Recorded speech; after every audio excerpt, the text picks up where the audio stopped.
अध्याय 9 अवचेतन मन और आदतें। अच्छी आदतों और चरित्र का निर्माण। हम जिन कामों को लगातार करते हैं हमारी शख्सियत उन्हीं के मुताबिक ढल जाती है। श्रेष्ठता किसी एक काम से नहीं बल्कि एक समुची आदत के नतीजे के तौर पर हासिल होती है। हम सभी सफल जीवन में जीने के लिए पैदा हुए हैं, मगर हमारी आदतें और माहौल हमें असफलता की ओर ले जाते हैं। हमारा जन्म जीत के लिए हुआ है, मगर हम इस ढंग से ढल गए हैं कि हारना सीख लिया है। हम अक्सर ऐसी बातें सुनते हैं कि उस आदमी की किस्मत अच्छी है, मिट्टी चूता है तो सोना बन जाती है, या फिर वो बदकिस्मत है, वो कुछ भी छुए मिट्टी हो जाता है। ये सच नहीं है। अगर आप जांचें परखें तो पाएंगे कि जाने या अनजाने सफल लोग अपने हर काम में सही कदम उठा रहे हैं, जबकि हारने वाले लोग बार बार एक ही गलती दोहरा रहे हैं। याद रखें, प्रैक्टिस से पूर्णता नहीं आती, बल्कि सिर्फ परफेक्ट प्रैक्टिस से ही पूर्णता आती है। प्रैक्टिस बार बार किए जाने वाले हर काम को स्थायी बना देती है। कुछ लोग अपनी गलतियों की ही प्रैक्टिस करते रहते हैं और वे उसी में पूर्णता हासिल कर लेते हैं। वे गलतियां करने में माहिर हो जाते हैं और गलतियां उनसे खुद ब खुद होने लगती हैं। पेशेवर लोग अपना काम आसानी से इसलिए कर जाते हैं क्योंकि उन्होंने उस काम में पूरी महारत हासिल कर ली होती है। बहुत से लोग काम सिर्फ तरक्की को दिमाग में रख कर करते हैं, लेकिन जिनकी अच्छा काम करने की आदत बन जाती है, तरक्की के असली हकदार वही है। किसी चीज की आदत डालना खेती करने के समान है। इसमें समय लगता है। एक आदत दूसरी आदत को जन्म देती है। अंत प्रेरणा एक व्यक्ति से काम शुरू कराती है। प्रेरणा उसे सही राह पर बनाए रखती है और आदत की वजह से काम खुद ब खुद होता चला जाता है। संकट के समय में भी साहस दिखाना, लालच के सामने आत्म संयम दिखाना, दुख की घड़ी आने पर भी खुश रहना, निराशा सामने होने पर चरित्र दिखाना और बाधाओं में भी अवसर की तलाश करना, ये गुण सिर्फ सहयोग या किस्मत से नहीं आते, बल्कि ये तो शारीरिक और मानसिक रूप से की गई लगातार प्रैक्टिस का नतीजा है। कठिनाई के सामने आने पर हमारा व्यवहार हमारी प्रैक्टिस के मुताबिक ही सकारात्मक या नकारात्मक होगा। हम छोटे छोटे कामों में ये सोचकर कायरता और बेईमानी दिखाते हैं कि जब बड़े काम करने होंगे तब उन्हें सही ढंग से करेंगे, मगर ऐसा हो नहीं पाता क्योंकि हमने अच्छे गुणों की प्रैक्टिस नहीं की होती। जब हम खुद को एक बार झूठ बोलने की छूट दे देते हैं तो अगली बार झूठ बोलना थोड़ा और आसान हो जाता है, तीसरी बार थोड़ा और फिर ये एक आदत सी बन जाती है। सफलता की फिलॉसफी है कायम रहें और संयम रखें। जो काम करना चाहिए उसे करते रहो और जो काम नहीं करना चाहिए उससे तब तक बचते रहो जब तक उससे बचते रहना हमारी आदत नहीं बन जाती। इंसान की फितरत है कि वो दिमाग से कम और दिल से ज्यादा काम लेता है। ईमानदारी और निष्ठा हमारी प्रैक्टिस और यकीन का नतीजा होते हैं। लंबे समय तक किए जाने वाला हर काम हमारे व्यक्तित्व का हिस्सा बन जाता है और आदत भी। ईमानदारी बरतने वाला इंसान हमेशा पहली बार झूठ बोलने पर पकड़ा जाता है, जबकि किसी ने झूठ बोलने की ही प्रैक्टिस की हो तो वो पहली बार सच बोलने पर पकड़ा जाता है। खुद से और दूसरों से ईमानदारी या बेईमानी बरतना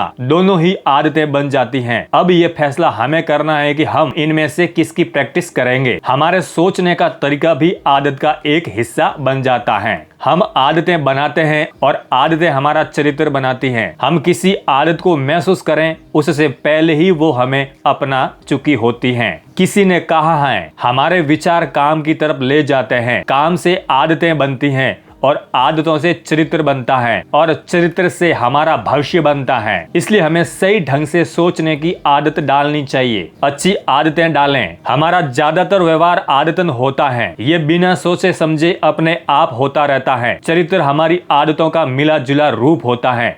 अच्छी आदतों वाला इंसान अच्छे चरित्र वाला माना जाता है, ठीक इसी तरह बुरी आदतों वाला इंसान बुरे चरित्र वाला माना जाता है। आदतें तर्क और समझदारी से कहीं ज्यादा शक्तिशाली होती हैं। आदतें शुरू में इतनी मामूली लगती है कि आप ध्यान नहीं देते और बाद में वे इतनी मजबूत हो जाती है कि उनसे छुटकारा मिलना मुश्किल होता है। आदतों का विकास या तो अनजाने में होता है या फिर निश्चय पूर्वक। यदि हमने सोच समझकर आदतें बनाने का फैसला नहीं किया तो अनजाने में बुरी आदतों के शिकार बन जाएंगे। हम आदतें कैसे बनाते हैं? किसी काम को बार बार करने से उसे करना हमारी आदत बन जाती है। हम काम करके ही सीखते हैं। साहस भरा व्यवहार करने से हम साहस सीखते हैं। ईमानदारी और निष्पक्षता की प्रैक्टिस से हम उन गुणों को अपना लेते हैं और इनकी लगातार प्रैक्टिस करने से हम इनमें निपुणता हासिल कर लेते हैं। इसी तरह जब हम बेईमानी, गलत व्यवहार, अनुशासन की कमी जैसी बुरी आदतों की प्रैक्टिस करते हैं तो इन्हीं में निपुण हो जाते हैं। हमारा नजरिया हमारी आदत बन जाती है और हम वैसा ही व्यवहार करने लगते हैं। वे हमारी सोच बन जाते हैं और फिर हमारे व्यवहार की दिशा निर्धारित करने लगते हैं। आदी होना, किसी चीज का आदी बन जाना एक मनोवैज्ञानिक प्रक्रिया है। इसकी वजह से हम एक दूसरे से जुड़ी किन्हीं खास ढंग की घटनाओं के आदी बन जाते हैं। इसका एक मशहूर उदाहरण पावलोव द्वारा कुत्तों पर किया गया प्रयोग है। रूसी वैज्ञानिक पावलोव कुत्तों को खाना खिलाते समय घंटी बजाया करते थे। खाना देखते ही कुत्तों के मुंह में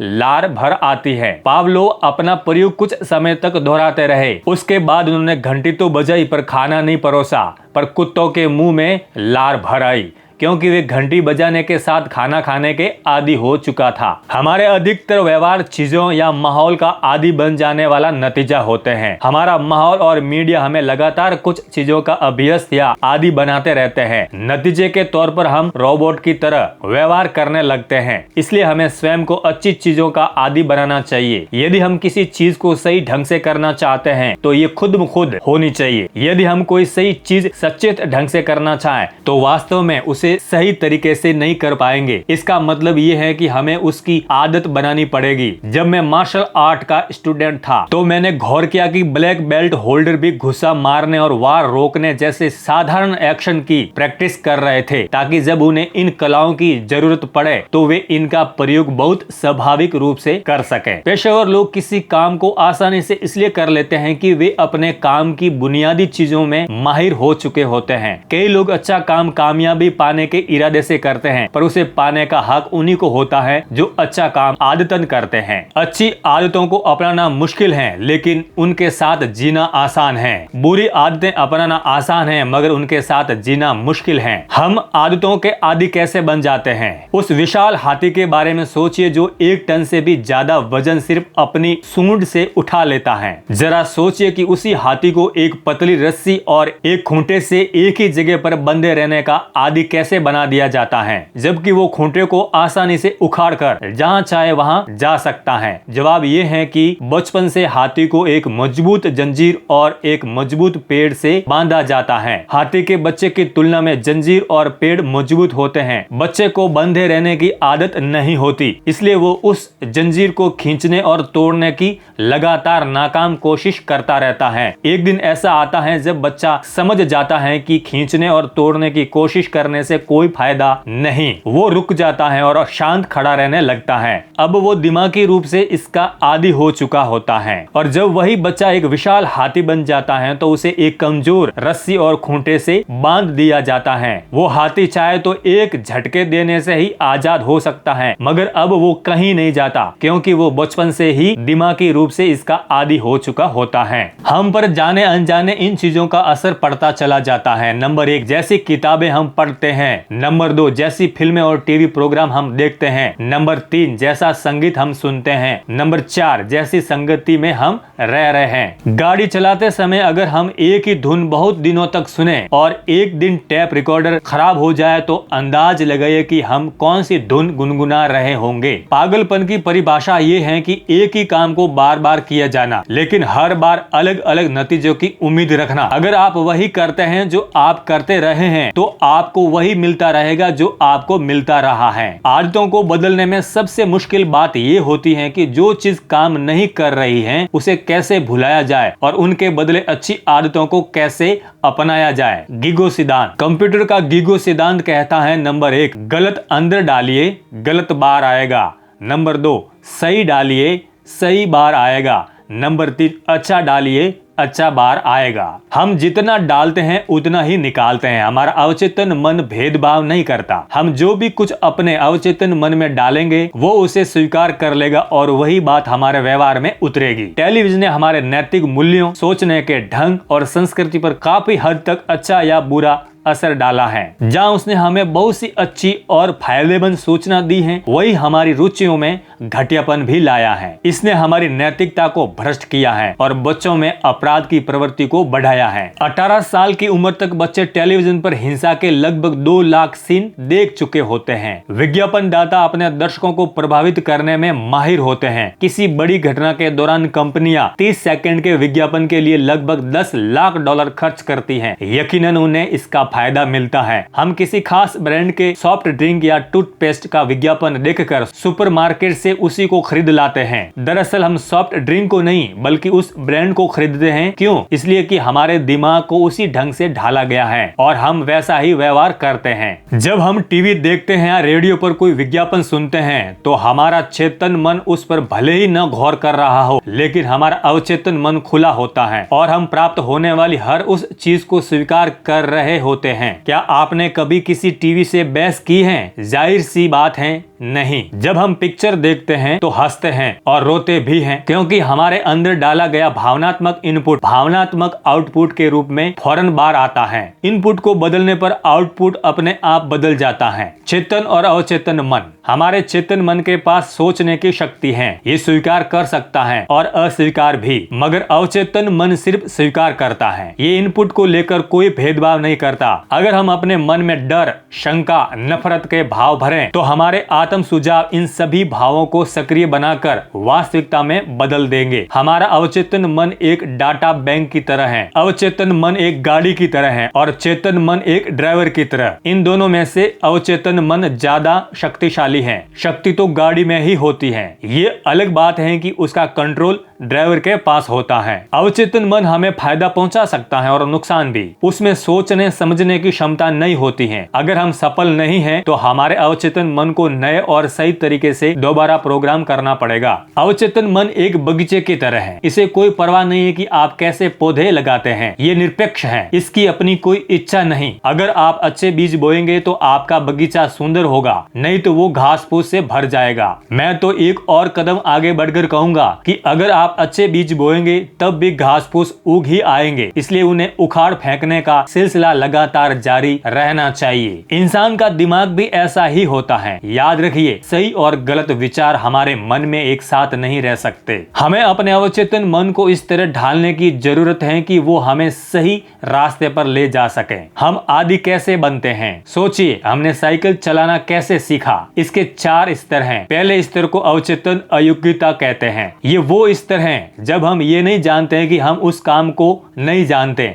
बच्चा ये नहीं जानता है कि साइकिल चलाना क्या है। अवचेतन मन नहीं वो साइकिल चला सकता है। ये अवचेतन अयोग्यता का स्तर है। दूसरा स्तर चेतन अयोग्यता कहलाता है। ये ऐसा स्तर होता है जब बच्चा थोड़ा बड़ा होकर जान जाता है कि साइकिल चलाना क्या है, मगर वो खुद नहीं चला सकता, इसलिए वो चेतन तो है मगर अयोग्य है। फिर वो साइकिल चलाना सीखता है। ये तीसरा स्तर है जो चेतन योग्यता कहलाता है। अब वो साइकिल चला तो सकता है, मगर ऐसा करने के लिए उसे उस प्रक्रिया के बारे में सचेत ढंग से सोचना पड़ता है। इस तरह सचेत सोच और प्रयास के साथ बच्चा साइकिल चलाने योग्य है। चौथा स्तर अवचेतन योग्यता का है। ये तब आता है जब बच्चे ने पूरी समझ के साथ साइकिल चलाना इतनी अच्छी तरह से सीख लिया होता है कि उसे अब सचेत रूप से सोचना नहीं पड़ता। ये सिलसिला अपने आप चलने लगता है। साइकिल चलाते समय वो लोगों से बातें कर सकता है और दूसरों को हाथ से इशारा कर सकता है। इसका मतलब ये है कि वो अवचेतन योग्यता के स्तर पर पहुंच गया है। इस स्तर पर हमें ध्यान देने और सोचने की जरूरत नहीं होती, क्योंकि ये हमारे व्यवहार में खुद ब खुद उतरने लगता है। हम अपनी सभी अच्छी आदतों को इसी स्तर पर पहुंचाना चाहते हैं। दुख की बात है कि शायद हमारी कुछ बुरी आदतें भी हमारी अवचेतन योग्यता के स्तर तक पहुंच जाती हैं और वे हमारी तरक्की में रुकावट डालती हैं। कुदरत खालीपन को भर देती है। मेरे 2 भतीजे हैं जिनकी उम्र 12 और 14 साल है। उन्हें टेनिस बहुत पसंद है। एक दिन उनके पिता ने मुझसे कहा, ये खेल बहुत महंगा होता जा रहा है, इन बच्चों के लिए रैकेट, गेंदें, लोन की फीस देनी पड़ती है और अब तो इन्होंने एक कोच भी रख लिया है, ये सब बहुत महंगा पड़ रहा है। तब मैंने उनसे पूछा, ये किस चीज की तुलना में ज्यादा महंगा पड़ रहा है? तुम अपने बच्चों का टेनिस खेलना रोक सकते हो और पैसे बचा सकते हो, लेकिन अगर वे खेलना छोड़ देंगे तो स्कूल से घर लौटने पर अपने समय और ऊर्जा का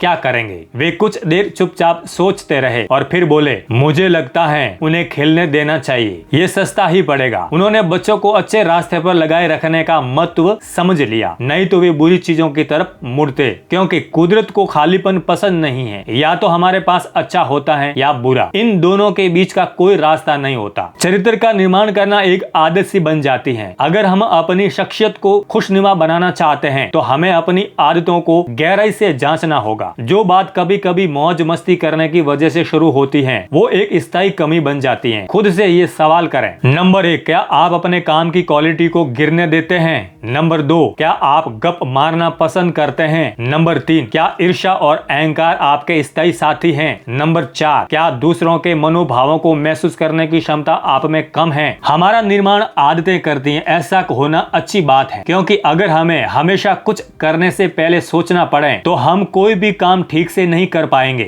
हम अपनी सोच पर आत्म अनुशासन लागू करने की प्रैक्टिस करके अपनी आदतों को कंट्रोल कर सकते हैं। हमें अपने अवचेतन मन की शक्ति का फायदा उठाना चाहिए। हमें बचपन से ही अच्छी आदतें विकसित करनी चाहिए ताकि बड़े होने पर वे हमारे अच्छे चरित्र का निर्माण कर सके। वैसे इसकी शुरुआत करने में कभी देरी नहीं होती। हर अच्छा या बुरा तजुर्बा कुछ न कुछ फर्क पैदा करता है। नई आदतों को सीखने में समय लगता है, मगर अच्छी आदतें एक बार सीख ली जाए तो जीवन को नए मायने देती हैं। आशावादी या निराशावादी होना भी एक आदत है। आदतों पर दुख और सुख का सिद्धांत लागू होता है। हम कोई काम या तो सुख पाने के लिए या दुख से बचने के लिए करते हैं। जब तक नफा नुकसान से ज्यादा होता है तब तक हम उस आदत को जारी रखते हैं, मगर जब नुकसान नफे से ज्यादा होने लगता है तो हम उस आदत को छोड़ देते हैं। मिसाल के तौर पर, जब डॉक्टर सिगरेट पीने वाले को सिगरेट पीने से मना करता है तो वो जवाब देता है, मैं नहीं छोड़ सकता, ये एक आदत है जिसमें मुझे मजा आता है, और वो सिगरेट पीना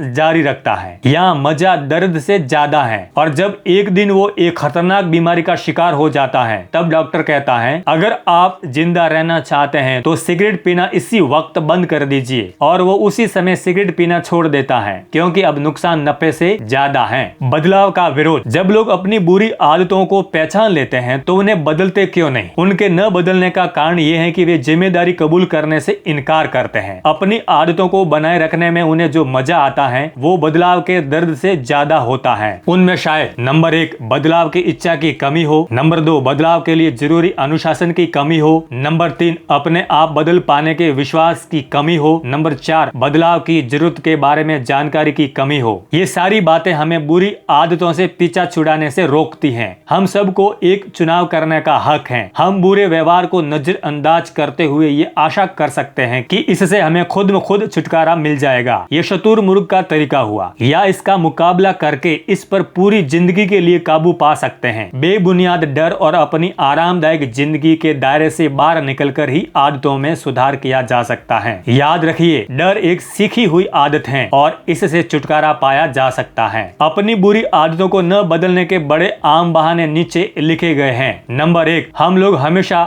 इसी तरह करते आए हैं। नंबर 2, हमने इस तरह कभी नहीं किया। नंबर 3, ये मेरा काम नहीं है। नंबर 4, मैं नहीं समझता कि इससे कोई फर्क पड़ेगा। नंबर 5, मैं बहुत व्यस्त हूँ। अच्छी आदतें डालें। बदलाव किसी भी समय लाया जा सकता है, चाहे हमारी उम्र कुछ भी हो या आदत कितनी ही पुरानी हो। अगर हमें मालूम हो कि क्या बदलने की जरूरत है तो व्यवहार बदलने वाले तरीकों का इस्तेमाल करके हम किसी भी वक्त बदलाव ला सकते हैं। एक पुरानी कहावत है कि बूढ़े कुत्ते को नई कलाबाजियां नहीं सिखाई जा सकती। ये कहावत गलत है। हम लोग कुत्ते नहीं हैं, इंसान हैं, और हम कलाबाजी नहीं कर रहे हैं। हम बुरी और नुकसान पहुंचाने वाली आदतों से छुटकारा पा सकते हैं और अच्छी आदतें डाल सकते हैं। जैसा कि अर्ल नाइटिंगेल ने कहा है, सफल लोगों का राज ये है कि वे उन कामों को करने की आदत डाल देते हैं जो असफल लोग करना नहीं चाहते हैं और न ही करते हैं। जरा उन चीजों के बारे में सोचिए जो असफल लोग नहीं करना चाहते। ये वही काम है जिन्हें सफल लोग भी करना नहीं चाहते, लेकिन वे फिर भी करते हैं। मिसाल के तौर पर असफल लोग अनुशासन और मेहनत करना पसंद नहीं करते।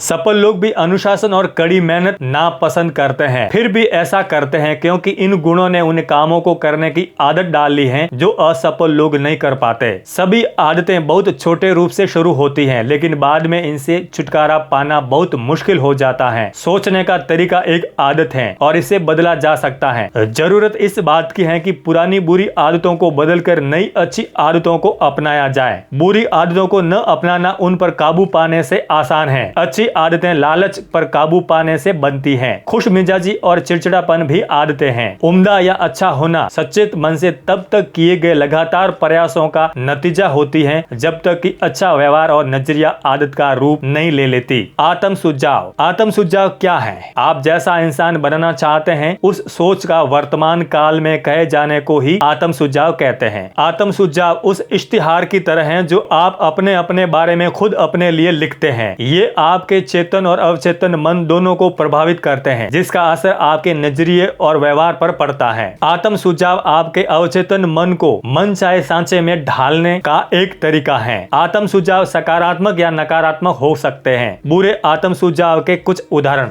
नंबर 1, मैं थका हुआ हूँ। नंबर 2, मैं फुर्तीला नहीं हूँ। नंबर 3, मेरी याददाश्त कमजोर है। नंबर 4, मैं हिसाब किताब में अच्छा नहीं हूँ। जब हम बुरे आत्म सुझावों को बार बार दोहराते हैं तब हमारा अवचेतन मन उन पर विश्वास करने लगता है और ये असलियत न बनकर जीवन में उतर आते हैं। उदाहरण के तौर पर यदि कोई व्यक्ति बार बार खुद को ये आत्म सुझाव देता है कि मेरी याददाश्त खराब है, तो किसी नए व्यक्ति से मिलने पर वो उसका नाम याद रखने की कोशिश ही नहीं करेगा, क्योंकि वो खुद से कहता है मेरी याददाश्त तो कमजोर है, इसलिए याद करने की कोशिश बेकार है। ऐसी हालत में वो नए आदमी से दोबारा मिलने पर उनका नाम सचमुच याद नहीं रख पाएगा और वो अपने आप से फिर कहेगा मेरी याददाश्त कमजोर है। ये कभी खत्म न होने वाला सिलसिला है। ये एक ऐसी भविष्यवाणी है जो खुद ब खुद सच बन जाती है। एक व्यक्ति जब किसी विश्वास को बार बार दोहराता है तो ये उसके अवचेतन मन में गहराई में बैठ जाता है और एक असलियत का रूप ले लेता है। बार बार दोहराया गया झूठ सच मान लिया जाता है। आत्म सुझाव सकारात्मक वक्तव्य क्यों होना चाहिए? ताकि हम अपने दिमाग में उस चीज की तस्वीर न बनाए जिसे हम नहीं पाना चाहते, बल्कि वो तस्वीर बनाए जिसे पाना चाहते हैं। कोई भी तस्वीर हमारे दिलो दिमाग में ज्यादा देर तक रहती है तो असलियत का रूप ले लेती है। आत्म सुझाव बार बार दोहराने का सिलसिला है। एक इंसान जब कुछ वाक्यों को काफी समय तक दोहराता है तो वो उन्हें अपने अवचेतन मन की गहराई में बैठा देता है। मिसाल के तौर पर अगर आप खुद से कहते रहते हैं कि मैं शांत और धीर हूँ, तो आप किसी भी हालत में खुद को शांत और धीर महसूस करेंगे। आत्म सुझावों की प्रैक्टिस नकारात्मक रूप से नहीं होनी चाहिए। ये मत कहिए मैं कितना अव्यवस्थित व्यक्ति हूँ, इसकी बजाय ये कहिए कि मैं कितना व्यवस्थित व्यक्ति हूँ। आत्म सुझाव में नकारात्मक शब्दों का इस्तेमाल होने पर दिमाग में नकारात्मक तस्वीर बनती है और हम ये नहीं चाहते। अगर मैं आपसे कहूँ नीले हाथी के बारे में मत सोचो, तो संभावना है कि आपके दिमाग में नीले हाथी की छवि फौरन उभर आएगी। सकारात्मक वाक्य इसलिए बनाए जाते हैं कि हमारी सोच एक तस्वीर के रूप में आती है, न कि शब्दों के रूप में। जब मैं कहता हूँ माँ, तो आपके दिमाग में क्या आता है? माँ की तस्वीर या उसकी स्पेलिंग? वर्तमान काल में ही क्यों? क्योंकि हमारा मन काल्पनिक और वास्तविक अनुभव में फर्क नहीं कर पाता। मिसाल के तौर पर माँ बाप चाहते हैं कि उनका बच्चा 9:30 बजे तक घर आ जाए, लेकिन बच्चा देर तक घर नहीं लौटा और अब 1 बज रहा है। माँ बाप के मन में क्या चल रहा है? वे दुआ कर रहे होते हैं कि सब कुछ ठीक हो। वे खुद से कह रहे होते हैं मैं आशा करता हूँ कि बच्चे के साथ कोई दुर्घटना नहीं हुई होगी। फिर भी क्या होता है? उनका ब्लड प्रेशर बढ़ता है। ये एक काल्पनिक अनुभव है। सच्चाई ये हो सकती है कि बच्चा किसी पार्टी में मौज मस्ती में मशगूल हो, गैर जिम्मेदारी दिखा रहा हो। अब परिस्थिति को उल्टा करके देखें। मान ले कि बच्चा बहुत जिम्मेदार है, वो वास्तव में 9:30 बजे घर आने वाला था, मगर एक दुर्घटना का शिकार हो गया और 1 बजे तक घर नहीं पहुंचा। माँ बाप के ब्लड प्रेशर का क्या हाल हो रहा होगा? वो फिर भी बढ़ेगा। पहली हालत में अनुभव काल्पनिक था और दूसरी में वास्तविक, मगर शरीर पर दोनों का असर एक सा था। हमारा मन काल्पनिक और वास्तविक अनुभव में फर्क महसूस नहीं करता। अवचेतन मन को तैयार करें। हम आत्म सुझावों का इस्तेमाल बुरी या गलत आदतें छोड़ने और सही और अच्छी आदतें डालने के लिए कर सकते हैं। हम सभी आत्म सुझावों को जाने अनजाने इस्तेमाल कर चुके हैं। मिसाल के तौर पर आपको जब सुबह की फ्लाइट पकड़नी होती है तो सोते वक्त आप खुद से कहते हैं मुझे सुबह 6 बजे उठना है, तो आप सदा उठ भी जाते हैं। हमारा तैयार अवचेतन मन हमें जगाने का काम कर देता है। आत्म सुझाव एक ऐसा रास्ता है जिससे हम अपने दिमाग को एक बयान को हकीकत में बदलने के लिए प्रोग्राम करते हैं। आत्म सुझाव बार बार दोहराने का एक सिलसिला है जिसके द्वारा हम अपने अवचेतन मन को सकारात्मक सुझाव देते हैं जो वास्तविक में बदल जाते हैं। बार बार दोहराना ही काफी नहीं है, इसके साथ भावनाओं और साहस का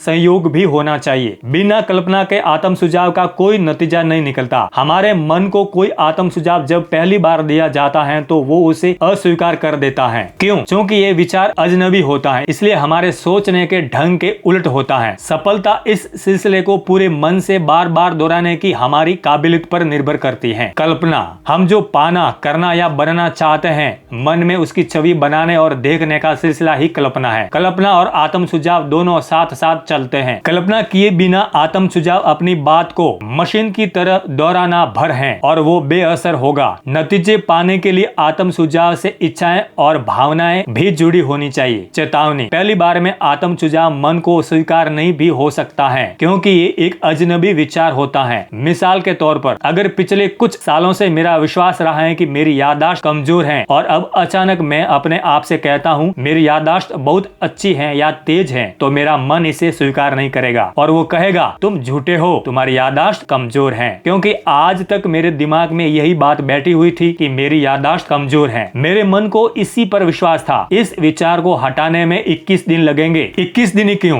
क्योंकि किसी भी आदत को बनाने या हटाने में कम से कम 21 दिन लगातार सचेत ढंग से प्रैक्टिस करने की जरूरत पड़ती है। यदि आपको कोई ऑडियो टेप 21 दिन तक लगातार सुनना हो और आपका प्लेयर उसी बीच टूट जाए तो कल्पना कीजिए कि आपको कैसी धुन सुनाई देगी। महत्वपूर्ण सवाल यह है कि क्या 21 दिन की सचेत प्रैक्टिस जीवन को बेहतर बनाने की बहुत बड़ी कीमत है? नहीं, लेकिन इस पर अमल प्रतिबद्ध लोग ही कर पाते हैं। ये लगता तो सरल है मगर इसे करना आसान नहीं है। फिर भी आप इसे आजमा सकते हैं। अपने आत्म सुझावों को हकीकत में बदलने के लिए अगले सेशन में दिए गए तरीकों पर अमल करें और अपने आत्म सुझावों को असलियत में बदलें। अच्छी आदतें डालने का 21 दिन का फॉर्मूला। आत्म सुझाव को असलियत में बदलें। नंबर 1, एक ऐसी जगह जाइए जहां आपको कोई बाधा ना पहुंचाए। नंबर 2, अपने आत्म सुझावों की एक लिस्ट बनाइए, ये सकारात्मक और वर्तमान काल में हो। नंबर 3, आत्म सुझावों को दिन में कम से कम 2 बार दोहराइए, एक बार सुबह और एक बार रात में। सुबह मन शांत, धैर्यवान, ताजगी भरा और कुछ भी स्वीकार करने के लिए तैयार रहता है और रात में आप अपने अवचेतन मन में एक सकारात्मक छवि सारी रात असर छोड़ने के लिए डाल देते हैं। आप इन आत्म सुझावों को छोटे छोटे स्टिकरों पर लिख सकते हैं। उन्हें ऐसी जगहों पर लगा लें जहां आपकी निगाह दिन भर पड़ती रहे, जैसे कि आपके बाथरूम का शीशा, आपकी कार का डैशबोर्ड, आपके रोज की कार्य सूची या आपकी डेस्क का ड्रायर। आत्म सुझावों को पूरे दिन देखते रहने से आपको इन्हें बार बार दोहराने का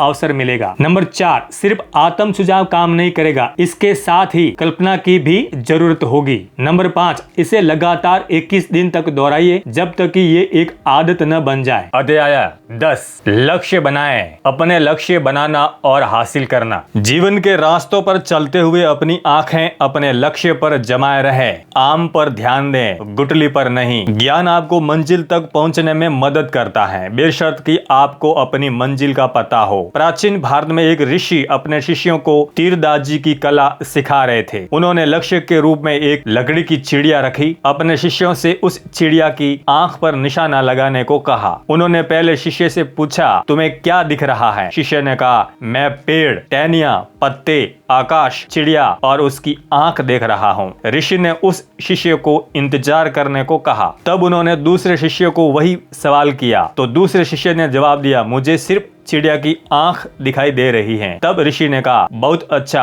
अब तीर चलाओ। तीर सीधा जाकर चिड़िया की आंख में लगा। अगर हम अपने मकसद पर ध्यान नहीं लगाएंगे तो अपने लक्ष्य को हासिल नहीं कर पाएंगे। अपने मकसद पर ध्यान लगाना एक मुश्किल काम है, मगर ये एक कला है जिसे सीखा जा सकता है। अपनी नजर लक्ष्य पर रखें। 4 जुलाई 1952 को फ्लोरेंस सेडविक कैटलिना चैनल को तैरकर पार करने वाली पहली महिला बनने वाली थी। वो इंग्लिश चैनल को पहले ही पार कर चुकी थी। सारी दुनिया की निगाहें उन पर टिकी थी। चैडविक ने घने कोहरे, हड्डियों तक कपकपाने वाली ठंड और कई बार शार्क मछलियों का मुकाबला किया। वो किनारे पर पहुंचने का प्रयास कर रही थी, लेकिन उसने अपने चश्मे से जब भी देखा उसे घना कोहरा ही दिखाई दिया। किनारा न दिखाई देने की वजह से उसने हार मान ली। चैडविक को सदमा तब लगा जब उसे पता चला कि वो किनारे से सिर्फ आधा मील दूर रह गई थी। उसने हार इसलिए नहीं मानी क्योंकि बाधाओं ने उसकी हिम्मत तोड़ दी थी, बल्कि इसलिए मानी थी क्योंकि उसे अपना लक्ष्य कहीं नजर नहीं आ रहा था। वो किसी बाधा की वजह से नहीं रुकी। उसने कहा, मैं बहाने नहीं बना रही हूँ, अगर मैंने किनारा देखा होता तो मैं जरूर कामयाब हो जाती। 2 महीने बाद वो फिर वापस गई और उसने कैटलिना चैनल को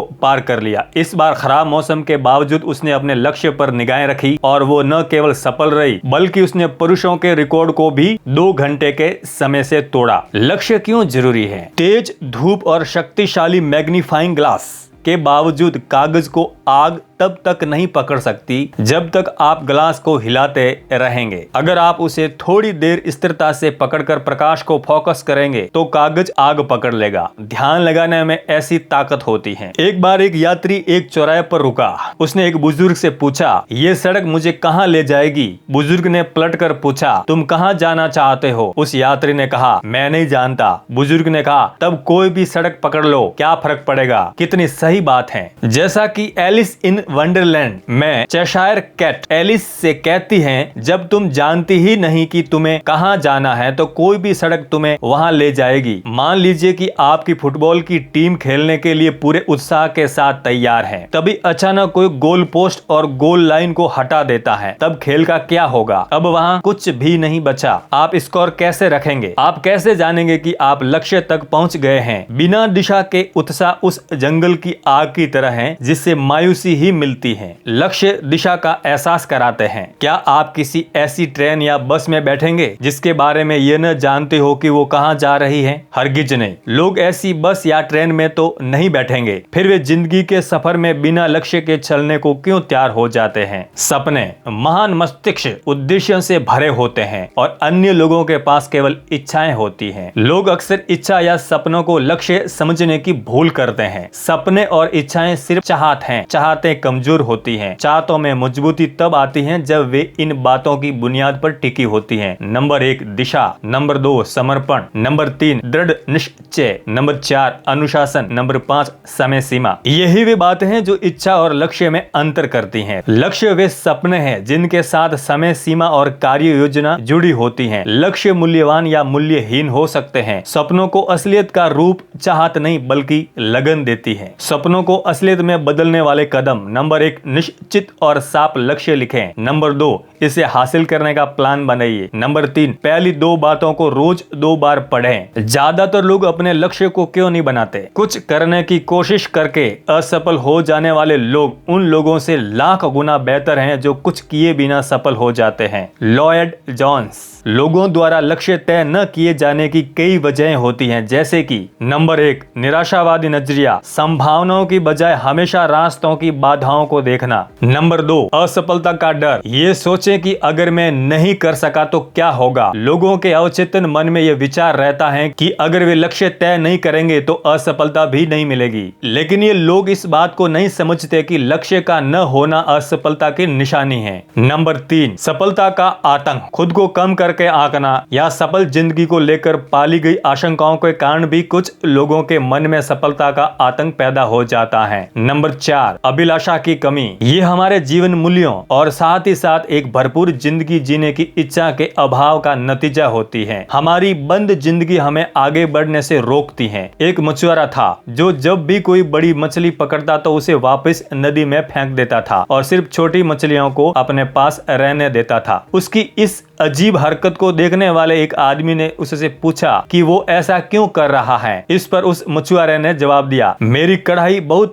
छोटी है। बहुत से लोग जीवन में सफलता इसलिए प्राप्त नहीं कर पाते कि वे उस मछुआरे की तरह छोटी कड़ाई ही लेकर घूमते हैं। यही बंद दिमागी है। नंबर 5, अस्वीकार किए जाने का डर। इस बात की चिंता कि अगर मैं सफल नहीं हो पाया तो लोग क्या कहेंगे। नंबर 6, टालम टोल। कभी न कभी तो मैं अपना लक्ष्य तय करूंगा। इस सोच में महत्वाकांक्षा की कमी होती है। नंबर 7, घटिया दर्जे का आत्मसम्मान। इंसान अपनी अंदरूनी प्रेरणा से काम नहीं करता और उनके जीवन में प्रेरणा का अभाव होता है। नंबर 8, लक्ष्य का महत्व न समझना। किसी ने उन्हें इसके बारे में सिखाया नहीं और उन लोगों ने कभी लक्ष्य के महत्व को समझा ही नहीं। नंबर 9, लक्ष्य तय करने का तरीका न जानना। लोग लक्ष्य तय करने के तरीकों को नहीं जानते। उन्हें हर कदम के लिए एक गाइड की जरूरत होती है ताकि वे एक बंधे बधाए धर्रे पर चल सकें। लक्ष्य तय करने के लिए एक के बाद एक कदम उठाने पड़ते हैं। जब आप हवाई जहाज का एक टिकट खरीदते हैं तो इस पर क्या लिखा होता है। नंबर 1, यात्रा प्रारंभ करने का स्थान। नंबर 2, कीमत। नंबर 3, गंतव्य स्थान। नंबर 4, यात्रा शुरू करने की तारीख। नंबर 5, श्रेणी। नंबर 6, टिकट समाप्ति की तारीख। अगर आप लोगों की जिंदगी का कोई एक बड़ा मकसद बताने को कहें तो वे शायद आपको अस्पष्ट जवाब देंगे, जैसे कि मैं सफल होना चाहता हूँ, खुश रहना चाहता हूँ, अच्छा जीवन गुजारना चाहता हूँ, और यहीं पर रुक जाएंगे। ये सभी कोरे सपने हैं। इनमें से कोई भी लक्ष्य साफ नहीं है। लक्ष्य स्मार्ट होने चाहिए। जैसे नंबर 1, S, स्पेसिफिक, स्पष्ट। मिसाल के तौर पर मैं वजन घटाना चाहता हूँ। ये सिर्फ एक इच्छा है। ये लक्ष्य तब बनता है जब हम तय कर लेते हैं मैं 90 दिन में 10 पाउंड वजन घटाऊंगा। नंबर 2, M, मापा जा सके, जिसकी सही माप की जा सके। अगर हम माप नहीं सकते तो हम इसे हासिल भी नहीं कर सकते, जिससे हम अपनी तरक्की पर नजर रख सकते हैं। नंबर 3, A, अचीवेबल, हासिल करने के काबिल। हासिल करने के काबिल होने से मतलब है चुनौती भरा और मुश्किल तो हो लेकिन नामुमकिन न हो, क्योंकि असंभव लक्ष्य हमें निराश ही करेगा। नंबर 4, R, वास्तविक। एक इंसान यदि 30 दिन में 50 पाउंड वजन घटाना चाहे तो ये लक्ष्य बिल्कुल अवास्तविक है। नंबर 5, T, टाइम बाउंड, समयबद्ध। काम के शुरू और अंत की एक निश्चित समय सीमा होनी चाहिए। लक्ष्यों की कई तरह की समय सीमा हो सकती है। मसलन नंबर 1, कम समय सीमा 1 साल। नंबर 2, मध्यम समय सीमा 3 साल।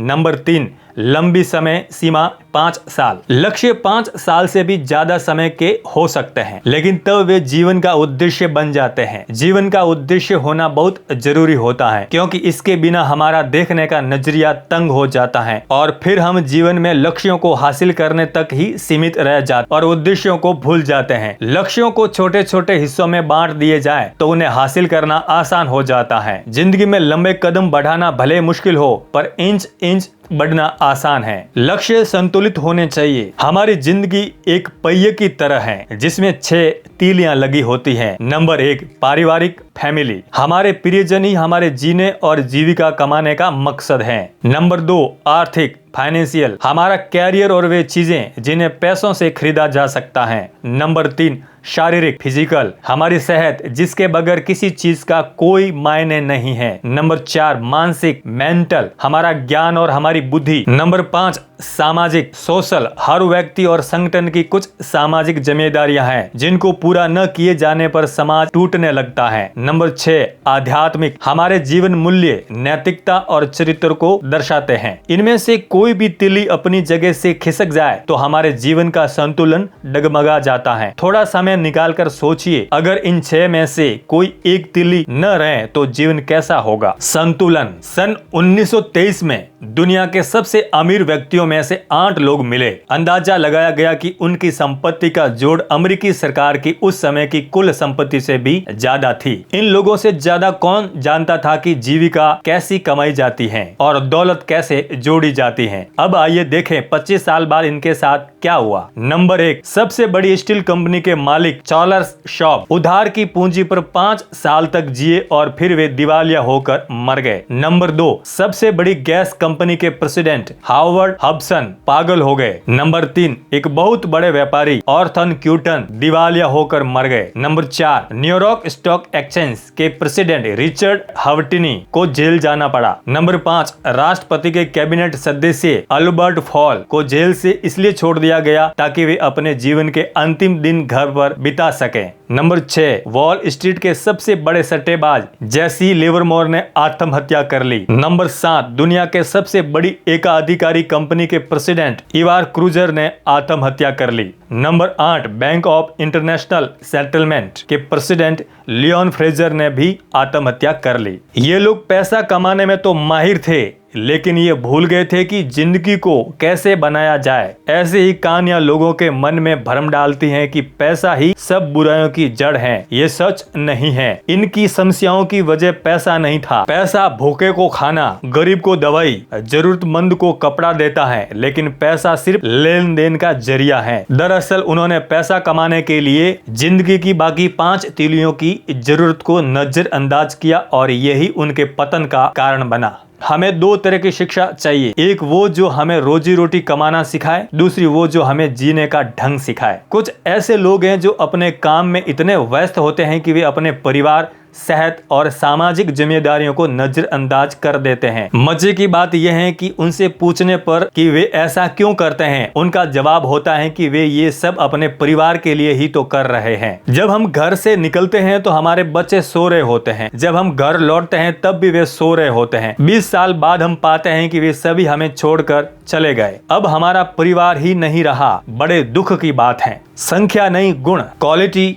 Not quantity. आमतौर पर सुना जाता है कि परिवार के साथ संख्या का नहीं बल्कि गुण का समय बिताना चाहिए, यानी अधिक समय नहीं बल्कि बेहतर समय बिताना चाहिए। जरा इसके बारे में सोच कर देखिए, क्या ये वास्तव में सही है? मान लीजिए कि आप शहर के एक रेस्टोरेंट में गए, जहाँ हाथ में सफेद दास्ताने पहने बैरे, इंग्लैंड के बने कांटे चम्मच, फ्रांस की क्रॉकरी, स्विट्जरलैंड की चॉकलेट और ऐसी बहुत सारी चीजें हैं। आप सुनहरी फ्रेम वाली मेनू उठाकर सीख पर भुने हुए चिकन का ऑर्डर देते हैं। कुछ ही देर में बैरा बेहद लजीज चिकन का छोटा सा टुकड़ा लाकर आपको देता है। आप उसे खाते हैं और पूछते हैं, क्या इतना ही मिलेगा? बैरा जवाब देता है, संख्या से ज्यादा महत्वपूर्ण गुण का होता है। मुझे उम्मीद है कि आपको बात समझ में आ गई होगी। हमारे परिवार को संख्या या गुण दोनों की जरूरत होती है। आप क्वालिटी टाइम पर अपना अधिकार नहीं दिखा सकते। आप ये नहीं कह सकते कि अब हम एक दूसरे के साथ क्वालिटी टाइम बिताएंगे। वास्तविकता ये है कि जिंदगी के बेहतर पल ढेर सारे तजुर्बे के बीच ही जन्म लेते हैं। बड़े लोगों से जब उनके बचपन की सबसे बेहतर यादों के बारे में पूछा जाता है तो वे उन लम्हों को याद करते हैं जब उनकी माँ ने उन्हें कोल्ड ड्रिंक्स ला कर दिया था या उनके बीमार होने पर कोई कहानी पढ़कर सुनाई थी। दोस्तों और परिवार के लोगों के साथ बिताई गई दुनियादारी की जिंदगी के बीच ही वे कीमती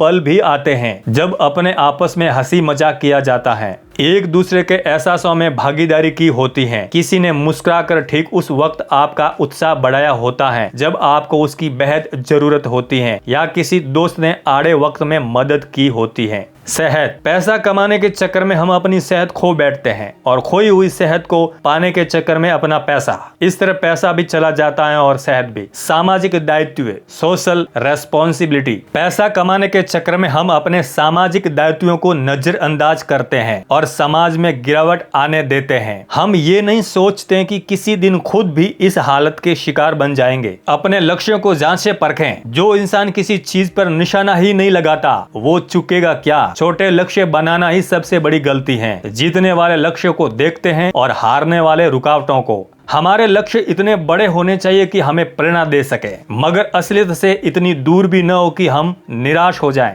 हम जो भी कुछ करते हैं या तो वो हमें लक्ष्य के करीब ले जाता है या उससे दूर। हर लक्ष्य इन पैमानों पर तोला जाना चाहिए। रोटरी क्लब के 4 सूत्रीय टेस्ट की तरह। नंबर 1, क्या ये सच है? नंबर 2, क्या ये सभी संबंधित लोगों के लिए निष्पक्ष है? नंबर 3, क्या इससे मुझे ख्याति मिलेगी? नंबर 4, क्या है मुझे सेहत, धन और मन की शांति देगा? नंबर 5, क्या ये मेरे दूसरे लक्ष्यों के अनुकूल है? नंबर 6, क्या मैं अपने आप को इसके लिए वचनबद्ध कर सकता हूँ? नीचे लिखे उदाहरण इस कसौटी पर खरे नहीं उतरते। नंबर 1, अगर मेरा लक्ष्य सेहतमंद बनाना है लेकिन जेब में पैसा न हो तो ये बिल्कुल साफ है कि ये व्यवहारिक नहीं है। इसका मतलब ये है कि इसका तालमेल हमारे दूसरे लक्ष्यों के साथ नहीं है। नंबर 2, एक इंसान दुनिया में जितना चाहे धन कमा सकता है, लेकिन अगर वो अपने सेहत और परिवार को खो देता है तो क्या उस धन की कोई कीमत है। नंबर 3, कोई व्यक्ति नशीली दवाएं बेचकर करोड़ों रुपए कमा सकता है, लेकिन फिर उसे बाकी जिंदगी कानून से भागते हुए बितानी पड़ेगी। इस तरह का व्यवहार गैर कानूनी, सामाजिक जिम्मेदारी से परे और मन की शांति तथा ख्याति को छीनने वाला होगा। ऊपर बताए गए 6 सवालों की कसौटी पर परखें और निश्चित कर लें कि उनमें आपस में तालमेल है। बिना कर्म के लक्ष्य खोखले सपनों की तरह होते हैं। कर्म ही सपनों को लक्ष्यों में बदलता है। अगर हम अपना लक्ष्य नहीं भी हासिल कर पाते तो इसका मतलब असफल होना नहीं होता। देरी होने का मतलब हारना नहीं है। इसका मतलब यह है कि अपने लक्ष्य को पाने के लिए फिर से योजना बनाने की जरूरत है। जैसे एक कैमरे को तस्वीर लेने के लिए फोकस करना पड़ता है, वैसे ही हमें भी सफल जीवन पाने के लिए लक्ष्य बनाने की जरूरत पड़ती है। अपने ऊपर इस डर को कभी हावी न होने दें कि किसी काम को करने में कितना समय लगेगा। वो समय किसी न किसी तरह बीत ही जाएगा, लेकिन हमें उस बीतने वाले समय को बेहतर से बेहतर उपयोग करने की कोशिश करनी चाहिए। हमारे लक्ष्यों और नैतिक मूल्यों के बीच तालमेल होना चाहिए। लक्ष्य हमारे जीवन को अर्थ देते हैं। ये सफलता की ओर पहला कदम है। चांद बनने का लक्ष्य बनाइए। अगर आप चूक भी गए तो एक तारा तो बन ही जाएंगे। बाधाएं ऐसी डरावनी चीजें हैं जो लक्ष्य से आंखें हटने पर आपको दिखती हैं। इस दुनिया में हम सभी के जीवन में एक उद्देश्य है और ये हर इंसान का अलग अलग हो सकता है। किसी ऑर्केस्ट्रा में अगर हर कोई एक ही बाजा बजा रहा हो तो वो सुनने में शायद अच्छा नहीं लगेगा। छोटी योजनाएं न बनाएं, इनमें इंसान के दिलों में जोश भरने वाला जादू नहीं होता। बड़ी योजनाएं बनाएं, पूरी आशा के साथ ऊंचाई की ओर बढ़े और काम करें। इससे कोई फर्क नहीं पड़ता कि हम कहाँ हैं, महत्व इसका है कि हम किस दिशा में जा रहे हैं। बिना किसी उद्देश्य के मेहनत और साहस भी बेकार होते हैं। चिंता गलत लक्ष्यों की ओर ले जाती है। चिंतित आदमी उन बातों के बारे में सोचता रहता है जिन्हें वो घटित होते नहीं देखना चाहता। सक्रियता का मतलब उपलब्धि नहीं है। सक्रियता को उपलब्धि मानने की भूल न करें। कट घोड़ा अपनी जगह पर लगातार चलता दिखता है, लेकिन आगे जरा भी नहीं बढ़ता। सक्रियता और उपलब्धि में बहुत फर्क है। एक फ्रांसीसी वैज्ञानिक फ्रेब ने इस बात को भेड़ चाल वाले कैटरपिलर्स के साथ एक प्रयोग करके दिखाया। कैटरपिलर्स अपने सामने वाले की नकल करते हुए आंखें मूंद कर चलते हैं। फेरबे ने उन्हें एक फूलदान के घेरे में इस तरह से रखा कि सबसे आगे वाला कैटरपिलर वास्तव में सबसे पीछे वाले कैटरपिलर के ठीक पीछे रहे। फिर उसने चीड़ के कांटे जो कैटरपिलर का भोजन है उस फूलदान के बीच में रख दिए। कैटरपिलर्स उस फूलदान में एक घेरे में ही घूमते रहे। आखिरकार एक हफ्ते तक चक्कर लगाने के बाद वे थकान और भूख से मर गए, जबकि खाना उनसे कुछ ही इंच दूर था। हमें कैटरपिलर से सीख ले लेनी चाहिए। सिर्फ काम करते रहने का मतलब ये नहीं है कि आप कामयाबी की तरफ बढ़ रहे हैं। हर किसी को अपने काम को परखते रहना चाहिए ताकि हमारे काम का फल भी मिल सके। एक आदमी अपनी पत्नी के साथ गाड़ी चला रहा था। पत्नी ने कहा, प्रिय, हम लोग गलत दिशा में जा रहे हैं। पति ने जवाब दिया, कौन परवाह करता है, हम बिफोर टाइम चल रहे हैं। अगर हम सिर्फ रफ्तार और काम करने को कामयाबी समझ बैठे तो हमारी गाड़ी तो बहुत अच्छी चलेगी, मगर हम कहीं पहुंचेंगे नहीं। निरर्थक लक्ष्य, मीनिंगलेस गोल्स। किसी किसान का एक कुत्ता सड़क के किनारे बैठकर आने वाली गाड़ियों का इंतजार करता था। जैसे ही कोई गाड़ी आती वो भौंकता हुआ उसके पीछे दौड़ता। एक दिन उसके पड़ोसी ने उस किसान से पूछा, क्या तुम्हें ऐसा लगता है कि तुम्हारा कुत्ता कभी किसी गाड़ी को पकड़ पाएगा? उस किसान ने जवाब दिया, सवाल ये नहीं है कि वो किस गाड़ी को पकड़ पाएगा, बल्कि ये है कि अगर पकड़ पाएगा तो वो क्या करेगा। बहुत से लोग उस कुत्ते की तरह निरर्थक लक्ष्यों के पीछे भागते रहते हैं। अध्याय 11, नैतिक मूल्य और दूर अंदेशी। सही काम सही वजह के लिए करना। अब हम पर बीती बातों के लिए किसी पर इल्जाम लगाने की नहीं, बल्कि भविष्य के लिए काम करने का ढंग तय करने की जिम्मेदारी है। John F Kennedy. जब एक बच्चे का जन्म होता है तो खुशियां कौन मनाता है? माँ बाप, रिश्तेदार और दोस्त। लेकिन रोता कौन है?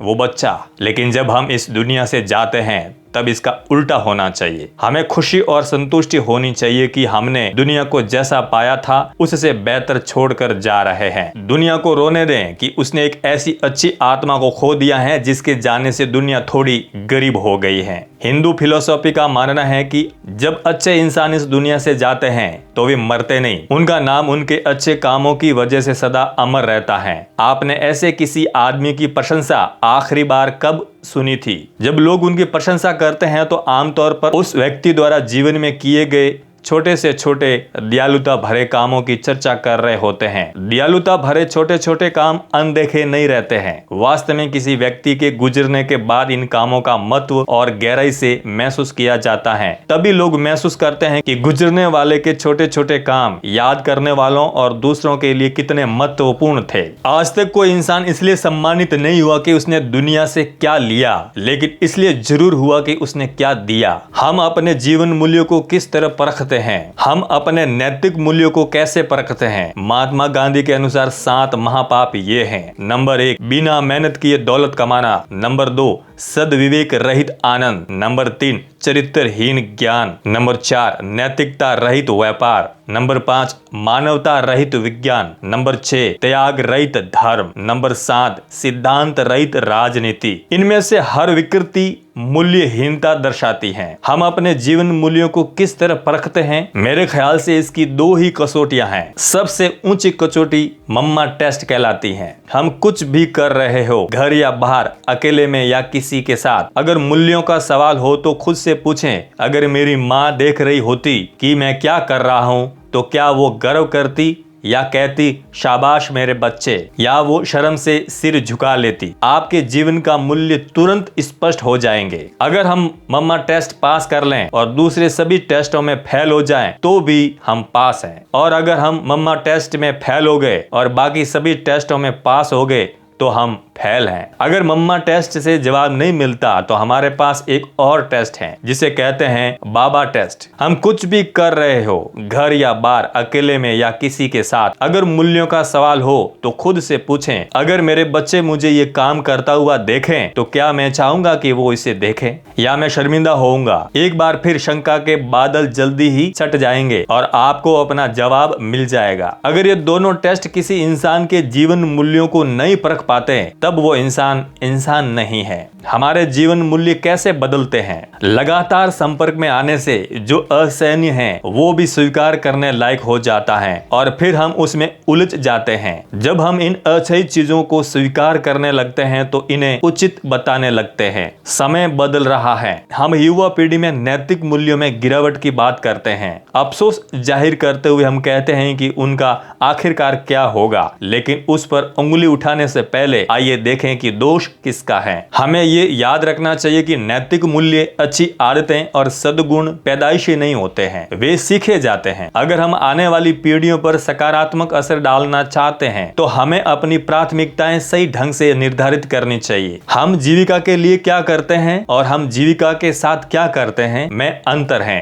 पैसा हर काम की कीमत नहीं होता। माँ बाप बच्चों की परवरिश इस उम्मीद से नहीं करते कि वे बदले में उन्हें पैसा मिलेगा। बहुत से लोगों के पास काफी पैसा है मगर वे फिर भी गरीब हैं। हमारा लक्ष्य होना चाहिए कि हमारे पास पैसे भी हो और हम मानसिक स्तर पर अमीर भी हो। हम लोगों की जिंदगी का सबसे दुर्भाग्य पहलू ये है कि कई लोग पैसा बिना कमाए ही हासिल करना चाहते हैं। दुनिया की सबसे अच्छी और सबसे सुंदर चीजों को न तो देखा और न ही उन्हें दिल से महसूस किया जाना चाहिए। मेहनत इंसान को पैसों की कीमत सिखाती है, इसलिए ये बहुत जरूरी है कि माँ बाप अपने बच्चों को ये बात सिखाएं। मुझे युवा पीढ़ी के बारे में सोचकर बहुत दुख होता है कि वो मूल्यों को सीखे बिना दौलत विरासत में पा लेते हैं। सही शिक्षा और निर्देशन न मिलने की वजह से वे हर चीज को पैसों से तोलते हैं। उनका मानना है कि हर चीज बिकाऊ है और हर चीज की कीमत है। वास्तव में ये सच नहीं है। चरित्र अमूल्य है। Character is priceless. एक अंग्रेजी फिल्म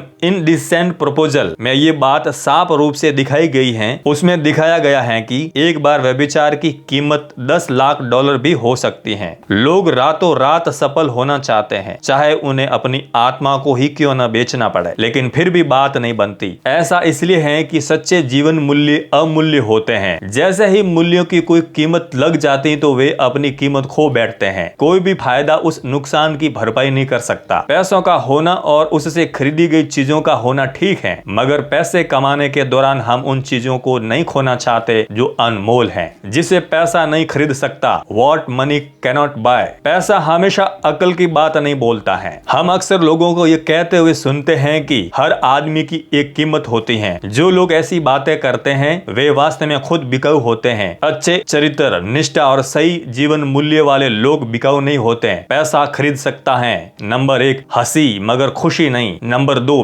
बिस्तर मगर नींद नहीं। नंबर 3 किताबें मगर ज्ञान नहीं। नंबर 4 एक घड़ी मगर समय नहीं। नंबर 5 साथी मगर दोस्त नहीं। नंबर 6 चमक दमक मगर खूबसूरती नहीं। नंबर 7 खाना मगर भूख नहीं। नंबर 8 मकान मगर घर नहीं। नंबर 9 दवा मगर सेहत नहीं। 10 अंगूठी मगर जीवन साथी नहीं। जीवन में 2 तरह के दुख होते हैं। नंबर 1 हम जो चाहते हैं वो न मिलना। दुख झेलने वालों के लिए एक नसीहत। मैंने ईश्वर से शक्ति मांगी थी ताकि मैं कुछ हासिल कर सकूं। उसने मुझे कमजोर बनाया ताकि मैं दूसरों की सेवा अदब से करूं। मैंने सेहत मांगी थी ताकि मैं बड़े काम कर सकूं। मुझे दुर्बलता मिली ताकि मैं अच्छे काम कर सकूं। मैंने धन दौलत मांगी थी ताकि मैं खुश रह सकूं। मुझे गरीबी मिली ताकि मैं बुद्धिमान बन सकूं। मैंने रुतबा मांगा था ताकि लोग मुझे सहराए। मुझे असहाय बनाया ताकि मैं ईश्वर की जरूरत महसूस करूं। मैंने सब चीजें मांगी थी ताकि मेरा जीवन खुशहाल हो। मुझे सिर्फ जीवन मिला ताकि मैं हर चीज से खुशी पा सकूं। मैंने जो भी मांगा नहीं मिला, मगर वो सब कुछ मिला जिसकी आशा की थी। मेरे ऐसे करने के बावजूद मेरी अनकही प्रार्थना सुनी गई। मुझ पर सब इंसानों से ज्यादा कृपा हुई। नंबर 2 जो चाहा वो मिला। जब हमारे जीवन मूल्य स्पष्ट न हो तब हमारी इच्छाओं का पूरा होना ज्यादा दुखदायी हो सकता है। राज मिदास की कहानी यही बताती है। मिदास का स्पर्श। हम सभी लालची राजा मिदास की कहानी जानते हैं। उसके पास सोने की कमी नहीं थी, लेकिन सोना जितना बढ़ता वो और अधिक सोना चाहता। उसने सोने को खजाने में जमा कर लिया था और हर रोज उसे गिना करता था। एक दिन जब वो सोना गिन रहा था तो एक अजनबी कहीं से आया और बोला, तुम मुझसे ऐसा कोई भी वरदान मांग सकते हो जो तुम्हें दुनिया में सबसे ज्यादा खुशी दे। राजा खुश हुआ और उसने कहा, मैं चाहता हूँ कि जिस चीज को छूऊं वो सोना बन जाए। अजनबी ने राजा से पूछा, क्या तुम सचमुच यही चाहते हो? राजा ने कहा, हाँ। तो अजनबी बोला, कल सूरज की पहली किरण के साथ ही तुम्हें किसी चीज को छूकर सोना बना देने की ताकत मिल जाएगी। राजा ने सोचा कि वो सपना देख रहा होगा, ये सच नहीं हो सकता। लेकिन अगले दिन जब राजा नींद से उठा तो उसने अपना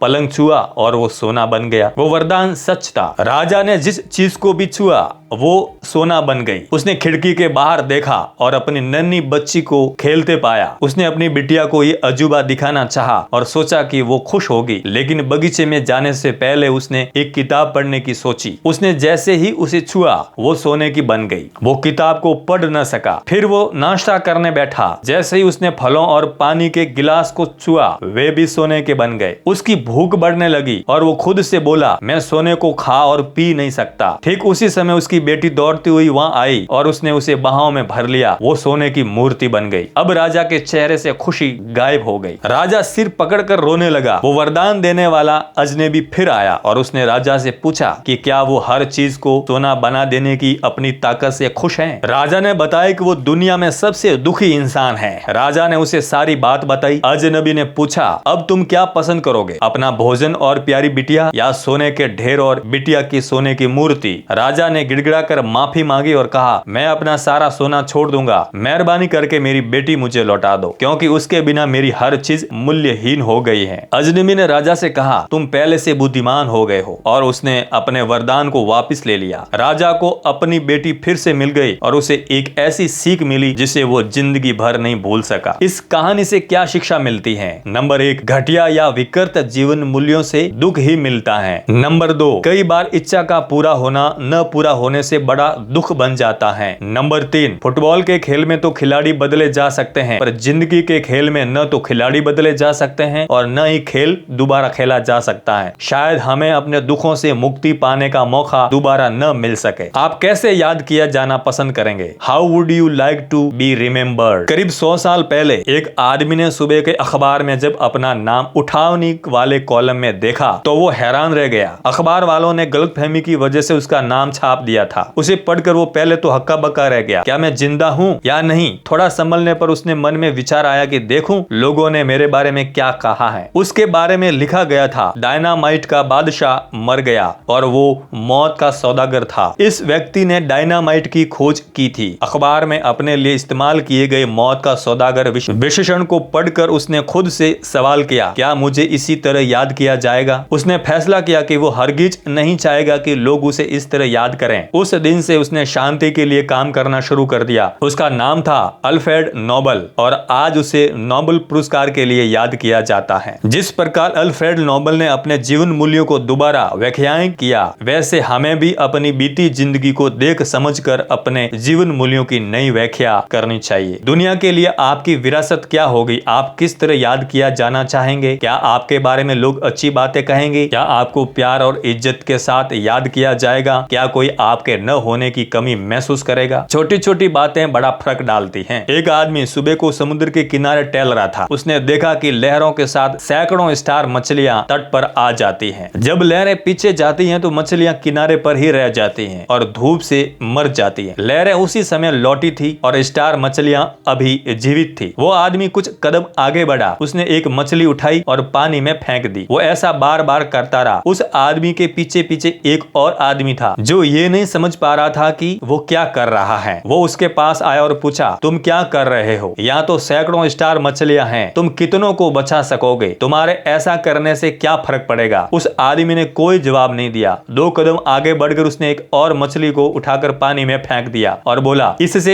एक मछली को तो फर्क पड़ता है। हम कौन सा फर्क डाल रहे हैं, बड़ा या छोटा? इससे कोई फर्क नहीं पड़ता। अगर सब लोग थोड़ा थोड़ा फर्क लाएं तो बहुत बड़ा फर्क पड़ेगा। क्या आपका जीवन बचाने लायक है? एक लड़का नदी में डूब रहा था। वो मदद के लिए चिल्लाया। एक आदमी जो उधर से गुजर रहा था नदी में कूद पड़ा और उसने लड़के को बचा लिया। जब वो आदमी जाने लगा तो बच्चे ने कहा, धन्यवाद। उस आदमी ने पूछा, किस लिए? लड़के ने जवाब दिया, मेरी जिंदगी बचाने के लिए। उस आदमी ने लड़के की आंखों में देखा और कहा, बेटा जब तुम्हें बड़े हो जाओ तो इस बात को साबित करना कि तुम्हारी जिंदगी बचाने लायक थी। ये सोचने का समय है, ये सचेत होने का समय है। आत्म संतुष्टि के बिना सफलता व्यर्थ है। यदि जीवन का कोई अर्थ और उद्देश्य न हो तो आप कितना भी सम्मान, पैसा और शिक्षा हासिल कर लें, आपको जिंदगी में खालीपन और उदासी ही महसूस होगी। सेहत, पैसा, परिवार, समाज और जीवन मूल्य के बारे में अपनी व्यक्तिगत सफलता की फिलॉसफी बनाने से ही सफलता की शुरुआत होती है। अगर हमारी जिंदगी में सफलता की साफ फिलॉसफी न हो तो ख्याली पुलाव ही हमारे मार्गदर्शक बन जाएंगे। अगर हमारे पास सफलता की कोई फिलॉसफी नहीं है तो हमने अनजाने में असफलता की फिलॉसफी को अपना लिया है। वचनबद्धता, कमिटमेंट हमारे जीवन मूल्यों का एक बेहद जरूरी हिस्सा है। वचनबद्धता, जब हमारे जीवन मूल्य साफ होते हैं तो फैसला लेना और वचन निभाना आसान हो जाता है। उदाहरण के तौर पर आप दुश्मनों को अपने देश के राज बेचकर अपने देश के प्रति वचनबद्धता नहीं निभा सकते। अपने दोस्त के राज दूसरों को बताकर दोस्ती बरकरार नहीं रख सकते। भरकस कम काम करके आप अपनी नौकरी या काम के प्रति वचनबद्धता नहीं दिखा सकते। वचनबद्धता पूरा न करने का नतीजा बेईमान व्यवहार होता है। कोई रिश्ता, चाहे वो व्यक्तिगत हो या व्यवसायिक, अगर ऐसी बातों के बावजूद कायम रहे तो मुझे हैरानी होगी। नंबर 1, मैं कोशिश करूंगा मगर मैं वचनबद्धता नहीं दे सकता। नंबर 2, मैं इसे कर लूंगा मगर मेरे भरोसे मत रहना। नंबर 3, अगर हो सका तो मैं आऊंगा मगर कम की आशा रखना। नंबर 4, जब तक तुम कामयाब हो मैं तुम्हारे साथ रहूंगा। नंबर 5, जब तक तुम्हारी सेहत अच्छी है मैं तुम्हारे साथ रहूंगा। नंबर 6, जब तक मुझे कुछ और अच्छा नहीं मिल जाता मैं तुम्हारे साथ रहूंगा। अगर ये रिश्ते एक दूसरे पर भरोसा नहीं कर सकते तो मुझे समझ में नहीं आता कि दुनिया का काम कैसे चलेगा। नंबर 1, माँ बाप बच्चे। नंबर 2, पति पत्नी। नंबर 3, गुरु शिष्य। नंबर 4, विक्रेता ग्राहक। नंबर 5, मालिक कर्मचारी। नंबर 6, दोस्त दोस्त। इन रिश्तों की बुनियादी असूलों पर भरोसा न कर पाने का एहसास किसी इंसान को पागल बना सकता है। हमारे सबसे मजबूत रिश्ते वचन के अदृश्य धागे से बंधे होते हैं। इन दिनों वादों को तोड़ना कोई बड़ी बात नहीं मानी जाती है, लेकिन वचनबद्धता के बिना सभी रिश्ते खटाई में पड़ जाते हैं। वचनबद्धता की कमी रिश्तों में दरार डाल देती है और असुरक्षा बढ़ाती है। वचनबद्धता न होने पर लोग समझ नहीं पाते हैं कि उनके आपसी रिश्तों में कितनी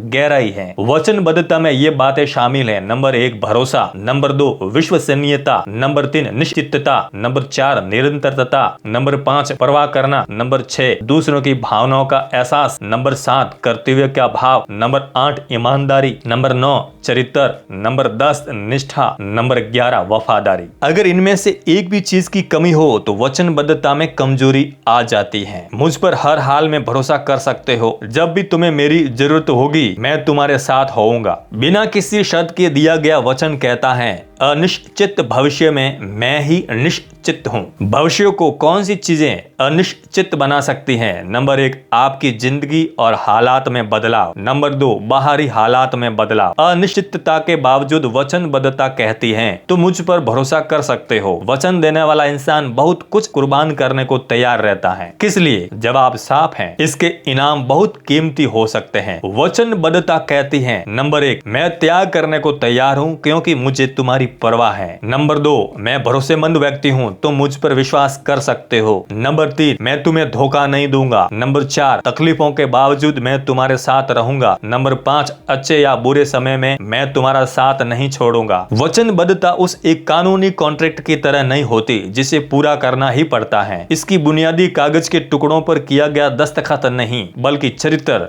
निष्ठा और दूसरों के मनोभावों का एहसास है। वचन देने का मतलब ये नहीं है कि और कोई रास्ता न बचने पर ही इसे निभाया जाए। इसका मतलब है बहुत से रास्ते होने पर भी अपने वचन पर डटे रहना। ऊपर लिखे गुणों के बिना कोई भी इंसान दूसरों के साथ देर तक वचन नहीं निभा सकता। वचनबद्धता कायम रखने के फायदे क्या है? ये लाती है नंबर 1, निश्चितता। नंबर 2, सुरक्षा। नंबर 3, व्यक्तिगत विकास। नंबर 4, व्यक्ति और समुदाय के बीच अटूट रिश्ता। नंबर 5, टिकाऊ व्यक्तिगत और व्यावसायिक रिश्ते। चोर उच्चकों और घुंडों मवालियों को भी ईमानदारी के साथ वचन निभाने वाले की तलाश रहती है। वचनबद्धता उलझाव भरे विशाल जंगल में एक व्यवस्थित भूखंड की तरह है। ये असुरक्षित संसार में सुरक्षा कवच की तरह है। वचन पूरा करने के लिए की गई मेहनत वाजिब भी है और मूल्यवान भी। दूसरों की जरूरतों के लिए अपनी इच्छाओं का त्याग करना। याद रखें और गांठ बांध लें कि जरूरतें इच्छाओं से ज्यादा गहरी या मजबूत होती हैं। वचनबद्धता रिश्तों को जोड़ने वाली गोंद की तरह है। वचन निभाने का मतलब है अपने सुखों को त्याग कर दुख को इच्छा पूर्वक स्वीकार करना।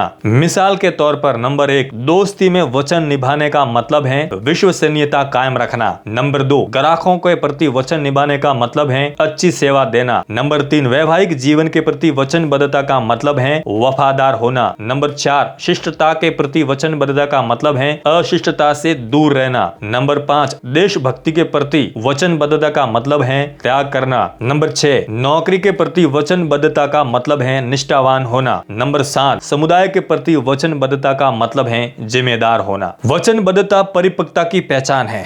वचनबद्धता का मतलब है दूसरा रास्ता मिलने या कठिनाइयां सामने आने पर फर्ज से मुंह न मोड़ना। सिर्फ मजबूत इरादों के लोग ही एक मजबूत समाज का निर्माण करते हैं। रिश्ते वचनबद्धता पर आधारित होते हैं, सिर्फ निकटता और घनिष्ठता पर नहीं। कोई व्यक्ति करीबी और घनिष्ठ हो सकता है, लेकिन जरूरी नहीं कि वो वचन भी निभाए। पिछले कुछ दशकों में समाज के जीवन मूल्य में तेजी के साथ बदले हैं। अब तो बिना वचनबद्धता के संबंध बनाना भी अच्छा समझा जाने लगा है। बहुत से लोग वचनबद्धता का मतलब बंधन मान लेते हैं। वे लोग वचनबद्ध नहीं होना चाहते क्योंकि वे खुद को इसके लिए पूरी तरह तैयार नहीं मानते हैं। फिर भी सालों तक वे दूसरों की हर चीज इस्तेमाल करते रहते हैं। बहाना ये होता है कि वचनबद्ध होने से पहले हम एक दूसरे को परख रहे हैं। वे सालों साल परखते रहते हैं जिसे उन्होंने पिछले कुछ दिनों या कुछ महीनों अथवा कुछ सालों में नहीं परखा है। मेरे विचार में ऐसे लोग स्वार्थी झोंक, सेल्फिश पैरासाइट की तरह हैं। ये लोग चीजें जब तक ठीक चल रही हो तब तक अधिक से अधिक फायदा उठा लेना चाहते हैं। ये केवल लेना जानते हैं और समाज के लिए एक बोझ है। रिश्ते प्यार और भावनाओं के आवेग से नहीं चलते, बल्कि वचनबद्धता और दूसरों के मनोभावों को समझने से चलते हैं। वचनबद्धता का मतलब है कि दूसरों की जरूरत को ज्यादा महत्व देना। कई बार नेक इरादे वाले अच्छे लोगों के सामने एक दूसरे से टकराने वाली वचनबद्धताएं आ खड़ी होती हैं। उदाहरण के तौर पर नंबर 1, एक सिपाही आखिरी सांस ले रही अपनी पत्नी को देखभाल के प्रति वचनबद्ध है। तभी अचानक उसे इमरजेंसी से निपटने के लिए बुलावा आता है। शहर में कहीं 10 लोगों का जीवन खतरे में है। उसे क्या करना चाहिए? नंबर 2, एक सर्जन की बेटी को स्नातक की उपाधि मिलने वाली है। उसने अपने बेटी के जीवन में एक बार आने वाले इस अवसर पर मनाए जाने वाले समारोह में मौजूद रहने का वादा किया है। समारोह के 20 मिनट पहले उसे एक इमरजेंसी सूचना मिलती है कि एक्सीडेंट की वजह से घायल हुए एक आदमी का जीवन बचाने के लिए उसे ऑपरेशन करना है और कोई सर्जन इस समय शहर में मौजूद नहीं है। उसके पास क्या रास्ता है? किसी एक का चुनाव करने का मतलब ये नहीं है कि हमारी दूसरों के प्रति वचनबद्धता नहीं है। इन दोनों जिम्मेदारियों में से एक को चुनते समय प्राथमिकता, जिम्मेदारी और कर्तव्य का ध्यान रखना पड़ता है। प्राथमिकताओं को नैतिक मूल्यों के आधार पर तय करने से हमें बिना किसी अपराध बोध के एक के बजाय दूसरी वचनबद्धता को चुनने में मदद मिलती है। काफी हद तक मुमकिन है कि सर्जन अपनी बेटी के स्नातक उपाधि समारोह में ही रुकना चाहता हो, लेकिन इससे कोई फर्क नहीं पड़ता है कि उसकी प्राथमिकताएं क्या है या फिर वो क्या चाहता है। वचनबद्धता में 11 बातें शामिल हैं जिनके बारे में हम पहले बता चुके हैं, भले ही हम उन्हें पसंद करें या न करें। वचनबद्धता को निभाना चरित्र की दृढ़ता को दिखाता है। इसमें अपनी इच्छाओं के बदले दूसरों की जरूरतों को प्रमुखता दी जाती है, लेकिन उनकी सनक और उठपटांग इच्छाओं को नहीं। जरूरतें आवश्यक हैं जबकि इच्छाएं अनंत हैं। कशमकश के समय जरूरतों का फैसला उनकी प्रमुखता, जिम्मेदारी और कर्तव्य की बुनियाद पर किया जाना चाहिए। विवाह जैसे रिश्तों में दो लोग एक दूसरे के प्रति वचनबद्ध होते हैं। मान लीजिए अगर शादी के 1 साल बाद ही पति और पत्नी में से किसी एक को कैंसर हो जाए तो क्या दूसरे को ऐसा महसूस करना चाहिए कि उसके साथ छल हुआ, उसका कुछ छीन लिया गया है? क्या उसे नाराजगी महसूस करनी चाहिए? ऐसे में दूसरे को अपनी जिंदगी बर्बाद करने का दोषी मानना चाहिए? ये वचनबद्धता नहीं है, ये सिर्फ स्वार्थ है। वचनबद्धता पूरा न होने पर उस धोखे को कबूल करना वचन का सबसे ज्यादा दुखदायी पहलू है। वचन अगर किसी गलती या भूल के कारण पूरा न हुआ हो तो उसे आगे कायम रखा जा सकता है। गलती से की गई भूल को उदारता दिखाते हुए माफ किया जा सकता है, पर यदि इसे जानबूझकर पूरा नहीं किया गया तो इस पर गौर किया जाना चाहिए। इसका जवाब यही है कि अगर तुम मुझे एक बार धोखा देते हो तो तुम पर लानत है, अगर तुम मुझे दूसरी बार धोखा देते हो तो मुझ पर लानत है। उदारता न दिखाई जाए तो वचन शायद ही पूरे हो पाते हैं। मिसाल के तौर पर एक बच्चा झूठ बोलकर, धोखा देकर अपने माँ बाप का विश्वास खो सकता है, लेकिन माँ बाप बच्चे के प्रति अपनी वचनबद्धता को निभाना चाहते हो तो उन्हें बच्चों को माफ कर देना चाहिए। उन्हें बच्चों को सही दिशा देनी चाहिए और उसे झूठ बोलने के नतीजों को बताना चाहिए। अगर कोई केवल इस वजह से धोखा देता है कि उसे माफी मिल जाने का यकीन होता है तो ये नीचता भरा व्यवहार है। क्या क्षमाशीलता को किसी बिना लिमिट वाले अकाउंट का कोरा चेक मानना चाहिए? शायद नहीं। हमारी सबसे बड़ी वचनबद्धता क्या है? अगर हम अनजाने में ऐसे गलत या अनैतिक वचन दे बैठे जो हमारे मूल्यों और आत्मा की आवाज के खिलाफ हो तो ऐसे हाल में हमें क्या करना चाहिए? ऐसे हाल में हमारी सबसे बड़ी वचनबद्धता इस बात पर दोबारा गौर करने की होगी कि उस वचन को निभाएं या तोड़ें। मूल्यों के प्रति वचनबद्धता, कमिटमेंट टू वैल्यूज। वफादारी खरीदी नहीं जा सकती, इसे कमाया जाता है। और हम किसके प्रति वफादार होते हैं? व्यक्तियों के प्रति या संगठनों के प्रति? तो जवाब है इनमें से किसी के प्रति नहीं। हमारी वफादारी मूल्यों और सिद्धांतों के प्रति होती है। जहां मूल्यों में टकराव हो वहां लोग न तो एक साथ एक ही घर में रह सकते हैं न ही एक संगठन में साथ काम कर सकते हैं। जब कोई इंसान किसी व्यक्ति या संगठन में वफादारी या वचन निभाने का वादा करता है तो वो वास्तव में क्या कहता है? वो कहता है मैं तुम्हारे साथ हूँ क्योंकि जिस चीज में तुम यकीन रखते हो उसी में मैं भी रखता हूँ। अगर मेरी वचनबद्धता किसी ऐसे नेता, जीवन साथी, मालिक या कर्मचारी के प्रति है जो नशीली दवाओं का व्यापारी या दुश्मन देश का जासूस बन जाता है तो मुझे क्या करना चाहिए? क्या उसका साथ देना इसलिए जारी रखूं क्योंकि मैंने पहले वचन दिया हुआ है? बिल्कुल नहीं। मैंने नैतिक और गैर कानूनी व्यवहार को समर्थन देने का वचन नहीं दिया था। वचन न निभाने का नतीजा होता है नंबर 1 परिवार का टूटना, नंबर 2 अधूरी जिंदगी, नंबर 3 लावारिस बच्चे, नंबर 4 व्यापार में नुकसान, नंबर 5 कमजोर रिश्ते,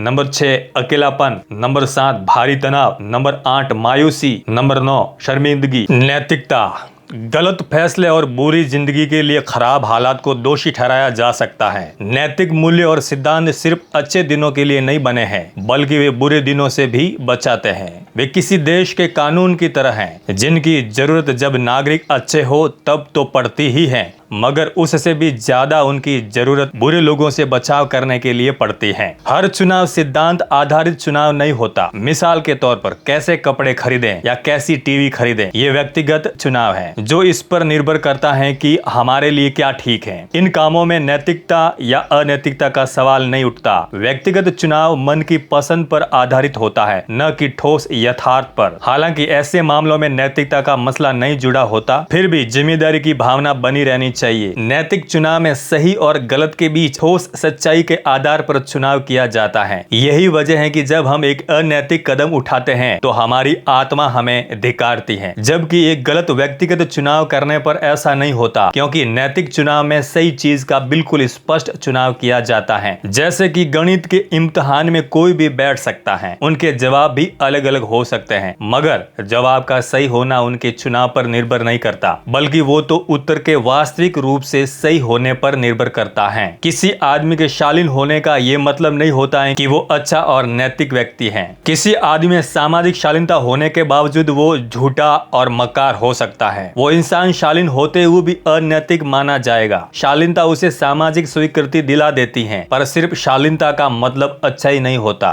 दुख की बात है कि आजकल हमारे ज्यादातर फैसले इन बातों पर आधारित होते हैं। नंबर 1, सुविधा, आराम और सुख की हमारी इच्छा। नंबर 2, हमारी भावनाएं। कोई काम करने का पैमाना जिम्मेदारी की भावना नहीं, बल्कि ये होता है कि हमें क्या करना अच्छा लगता है। नंबर 3, सामाजिक चलन का प्रचार, और लोग ये काम कर रहे हैं इसलिए मुझे भी करना चाहिए। ये एक आम धारणा है कि नैतिकता और अनैतिकता पर आधारित चुनाव उलझा देते हैं, मगर अहम सवाल ये है कि किसको उलझा देते हैं? सिर्फ उन्हीं को जिनके जीवन मूल्य साफ नहीं है। हालात के मुताबिक बदलती नैतिकता। जो लोग महसूस करते हैं कि नैतिक मूल्य हर हाल में एक से नहीं हो सकते, बल्कि हालात के अनुसार बदलते रहते हैं, वे लोग तरह तरह की सफाई पेश करके अपने बदलते सिद्धांतों को सही ठहराते हैं और अलग अलग हालात और अलग अलग व्यक्तियों के साथ अपने सिद्धांतों को बदलते रहते हैं। इसी को कहते हैं हालात के सांचे में ढली नैतिकता। ये आस्था पर नहीं बल्कि सुविधा पर टिकी नैतिकता है। पैमाने। किसी भी नैतिक दिशा सूचक के सहारे तभी आगे बढ़ा जा सकता है जब उसमें अंदरूनी संगति और स्थिरता हो, तथा किसी भी प्रकृति या रीति के प्रचलित होने की स्थिति में वो एक ही दिशा में संकेत करे। हम स्टैंडर्ड्स क्यों बनाते हैं? वे एक पैमाना होते हैं। यूरोप और एशिया में 1 मीटर एक जैसा ही होता है। 1 किलो आटा कहीं भी जाइए 1 किलो ही होता है। जो लोग नैतिक पैमानों पर यकीन नहीं रखते हैं, वे नैतिकता की परिभाषा ये कहकर बदलते रहते हैं कि कुछ भी गलत या सही नहीं होता। हमारी सोच ही उसे ऐसा बनाती है। वे व्यवहार के बजाय व्याख्याओं को जिम्मेदार मानते हैं। वे महसूस करते हैं हमारा व्यवहार तो ठीक है, आपकी व्याख्या ही गलत है। मिसाल के तौर पर हिटलर सोच सकता था कि वो सही था, मगर बड़ा सवाल ये है कि क्या वो सही था? भूखे को खाने के लिए पैसा देना उचित हो सकता है, लेकिन नशीली दवाएं खरीदने के लिए पैसा देना गलत है। सामान्य हालात पैमानों को तय करते हैं जिनमें सिर्फ खास हालात तब्दीली ला सकते हैं। मिसाल के तौर पर हत्या करना गलत है, ये एक आम धारणा है, माना हुआ सत्य है और एक नैतिक पैमाना है। आत्मरक्षा के लिए की गई हत्या को इस नैतिक पैमाने का अपवाद माना जाता है, लेकिन किसी को हत्या करने की छूट इसलिए नहीं मिल सकती कि आज मौसम अच्छा है या उसका दिल कर रहा है। हमारे नैतिकता के स्तर का पता इस बात से भी चलता है कि हम कैसे सलाहकार और कैसे सप्लायर चुनते हैं, कैसे खरीदारों से नाता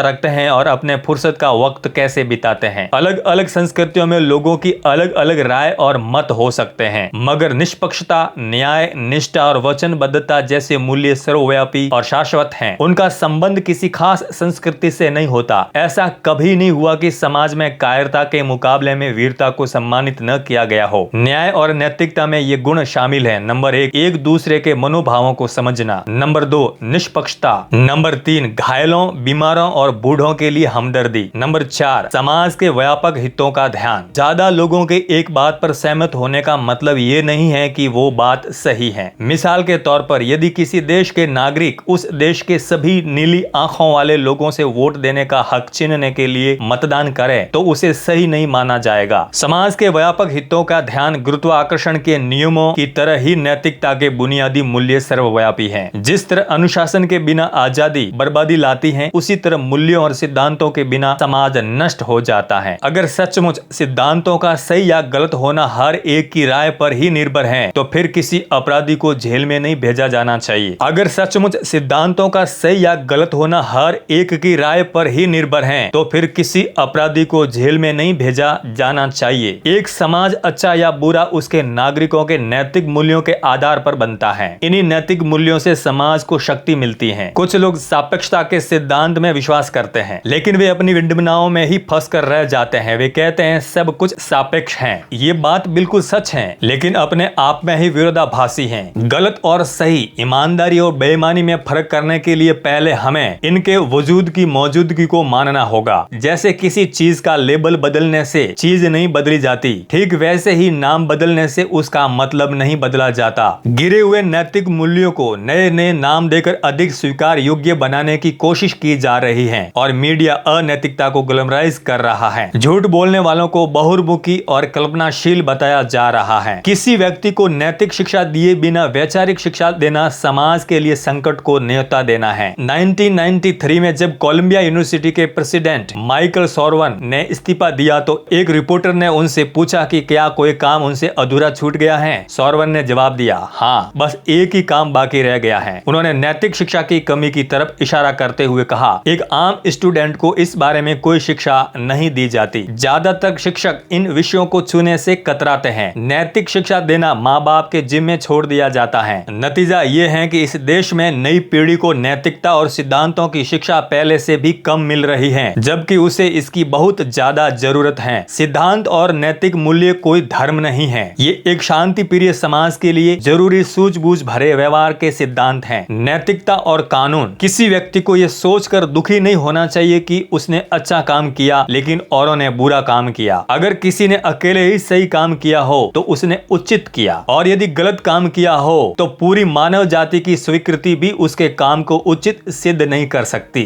ज्यादातर लोग इस बात से सहमत होंगे कि नैतिकता और कानून एक ही चीज नहीं है। जो बात नैतिक हो सकती है वो कानून के दायरे में भी हो सकती है और नहीं भी। इसका उल्टा भी उतना ही सच है। मिसाल के तौर पर नंबर एक जीवन बीमा सेल्समैन ज्यादा कमीशन पाने अपने ग्राहक को सबसे उपयोगी पॉलिसी बेचने के बजाय अनुपयुक्त पॉलिसी बेचता है। उसका काम कानूनी तो है मगर अनैतिक और सिद्धांत के खिलाफ है। नंबर 2, एक नौजवान अधिकारी कार की पिछली सीट पर खून से लथपथ पड़े अपने जख्मी बच्चों को बचाने के लिए स्पीड लिमिट से तेज गाड़ी चला रहा है। ऐसी स्थिति में शायद ही कोई उससे कानून तोड़ने संबंधी नैतिकता का प्रश्न उठाएगा। उस बच्चे का जीवन बचाने के लिए डॉक्टरी सहायता उपलब्ध न कराना सिद्धांत के खिलाफ होगा, फिर चाहे इसके लिए ट्रैफिक के नियमों को तोड़ना ही क्यों न पड़े। कानून न्यूनतम पैमाने तय करता है, जबकि नैतिकता और मूल्य इन पैमानों से काफी आगे जाते हैं। नैतिकता और मूल्य निष्पक्षता और न्याय पर आधारित हैं। ये लोगों को खुश या नाखुश करने के लिए नहीं है, ये लोगों की जरूरतों और अधिकारों का सम्मान और इज्जत करने के लिए है। जीवन का उद्देश्य। इच्छाएं कई तरह की होती हैं। सफल होने की इच्छा, अपनी खुशी की कीमत पर भी अपना कर्तव्य निभाने की इच्छा, मकसद पाने की इच्छा, जीवन को अर्थ देने वाली किसी चीज के लिए मर मिटने की इच्छा।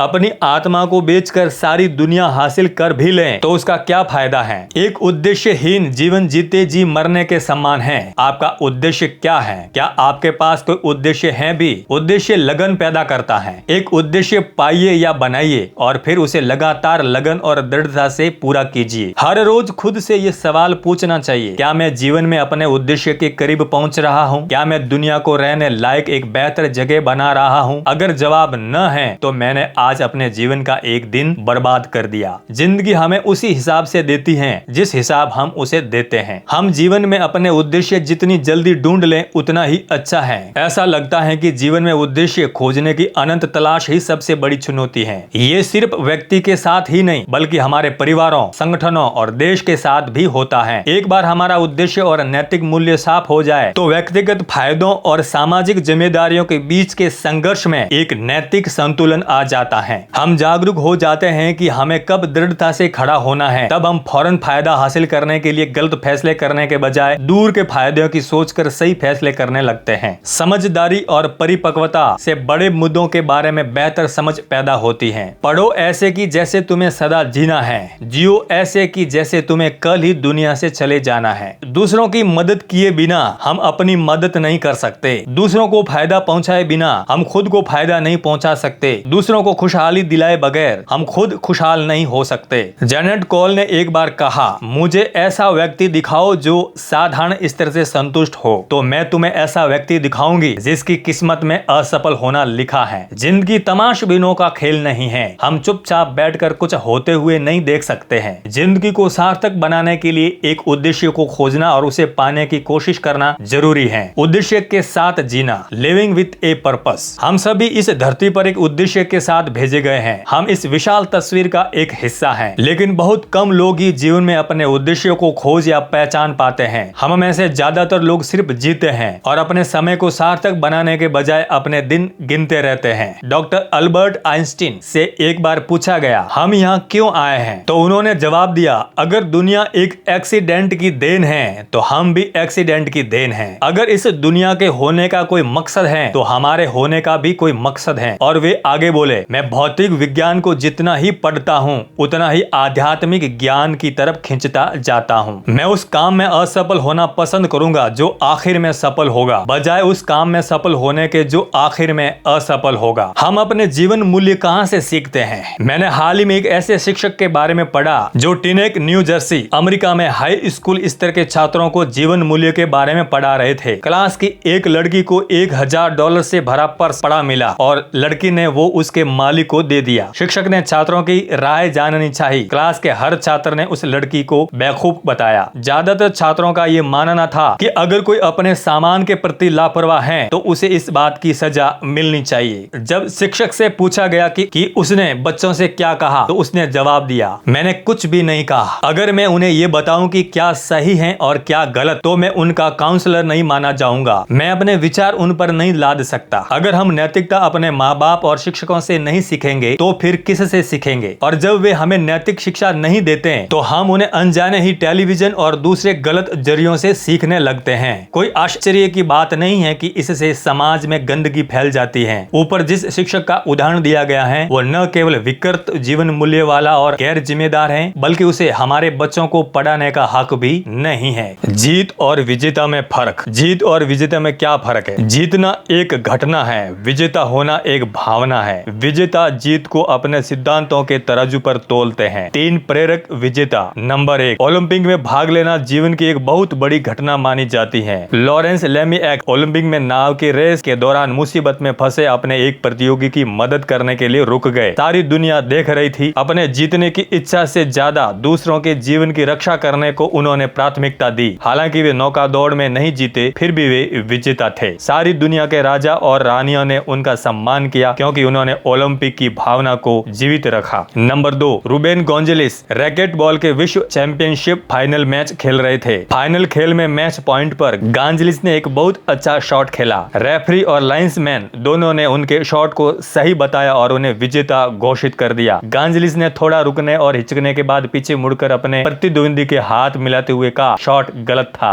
नतीजा ये हुआ कि वे सर्विस हार गए और मैच भी। कि एक खिलाड़ी जिसके हक में सारी बातें हो हार को इस तरह गले लगा लेगा? जब पूछा गया कि उन्होंने ऐसा क्यों किया तो गोंजालेस ने जवाब दिया, अपने जमीर को बनाए रखने के लिए मेरे पास यही एक रास्ता था। वो मैच हार गए लेकिन फिर भी वो एक विजेता थे। नंबर 3, कुछ सेल्समैनों के एक ग्रुप ने मीटिंग के लिए शहर से बाहर जाते समय अपने परिवार वालों से कहा कि वे शुक्रवार की रात को खाने के समय तक आ जाएंगे। लेकिन जैसा कि इस तरह के दौरों में होता है, एक के बाद एक काम होने की वजह से मीटिंग निश्चित समय पर खत्म नहीं हो सकी। उन्हें देरी हो चुकी थी और उन्हें जहाज पकड़ना था। वे भागते भागते जहाज छूटने से कुछ ही मिनट पहले एयरपोर्ट पहुंचे। टिकट उनके हाथों में थे और वे आशा कर रहे थे कि जहाज शायद अभी न उड़ा हो। इसी भागदौड़ में उनमें से एक उस मेज से टकरा गया जिस पर फलों का एक टोकरा रखा था। सारे फल इधर उधर बिखर गए और खराब हो गए, लेकिन उनके पास रुकने का समय नहीं था। वे दौड़ते रहे और जहाज के अंदर पहुंचकर उन्होंने चैन की सांस ली, सिर्फ एक को छोड़कर। उसने अपने साथियों से विदा ली और लौट आया। उसने जो कुछ देखा उससे उसे एहसास हुआ कि उसने बाहर आकर ठीक किया है। वो उस गिरी हुई मेज के पास गया और उसने एक मेज के पीछे एक 10 साल की अंधी बच्ची को देखा जो रोजी रोटी के लिए फल बेचती थी। उसने कहा, मुझे उम्मीद है कि हमने तुम्हारा दिन खराब नहीं किया है। उसने $10 जेब से निकालकर उस लड़की को दे दिए और कहा, ये तुम्हारा नुकसान पूरा कर देगा। इसके बाद वो चला गया। लड़की ये सब कुछ तो देख न सकी, लेकिन दूर जाते कदमों की धीमी पड़ती आवाज को सुनकर उसने जोर से आवाज लगाई, क्या आप भगवान हैं? सेल्समैन का जहाज तो छूट गया, लेकिन क्या वो विजेता नहीं था? यकीनन था। कोई बिना मेडल के भी विजेता हो सकता है और यदि जीत को सही नजरिए से न देखा जाए तो मेडल जीतने के बाद भी हारा हुआ हो सकता है। जीत एक घटना है, विजेता होना एक भाव है। 3 लोग मैराथन रेस में अन्य सैकड़ों लोगों के साथ दौड़े। मेडल किसी चौथे ने जीता। क्या इसका मतलब ये हुआ कि वे 3 लोग हार गए थे?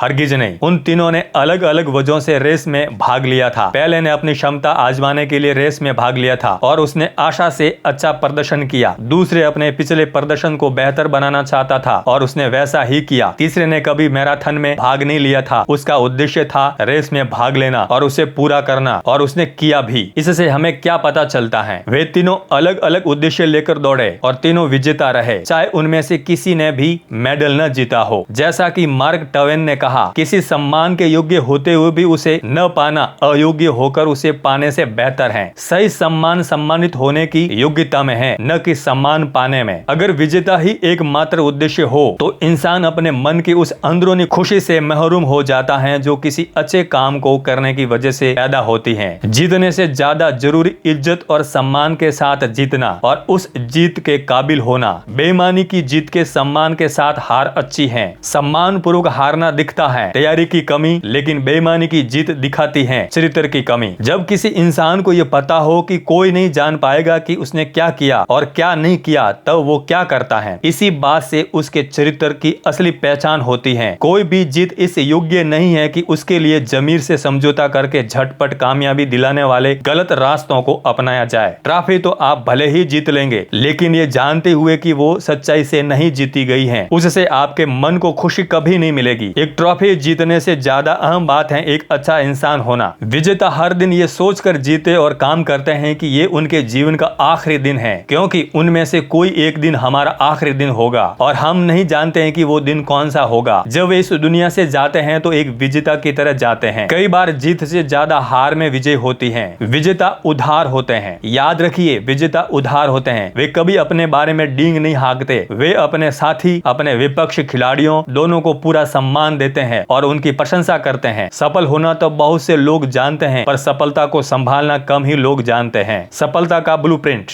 हम दुनिया भर में कई संगठनों और आम लोगों के लिए एक 3 दिन की सेमिनार आयोजित करते हैं, जिनका नाम है ब्लूप्रिंट फॉर सक्सेस। दुनिया के बहुत से संगठनों के लिए ये सेमिनार खास तौर पर उनमें काम करने वालों के लिए आयोजित की जाती हैं और आम लोगों के लिए ये खुले तौर पर आयोजित की जाती हैं। ये इस सिद्धांत पर आधारित होती हैं, जीतने वाले अलग काम नहीं करते हैं, वे हर काम अलग ढंग से करते हैं। ये सिद्धांत इस सोच के जवाब में आया, जीत ही सब कुछ है। इस बाद वाली फिलॉसफी को मानने वाले की निष्ठा पर मुझे शक होता है। ये किलर इंस्टिंक्ट का गलत मतलब देती है। अगर आप किसी राह चलते इंसान से पूछें किलर इंस्टिंक्ट का मतलब क्या है, तो ज्यादातर लोग यही जवाब देंगे, जैसे भी हो आपको जीतना है, रास्ते चाहे टेढ़ा हो या सीधा। ये किलर इंस्टिंक्ट नहीं बल्कि पूरी बेईमानी है। एक अच्छे खिलाड़ी के लिए किलर इंस्टिंक्ट का मतलब है, नंबर 1, आप 100% नहीं बल्कि 200% मेहनत और कोशिश करें। नंबर 2, जीत के लिए विपक्ष की गलती का फायदा उठाएं। विपक्ष की गलती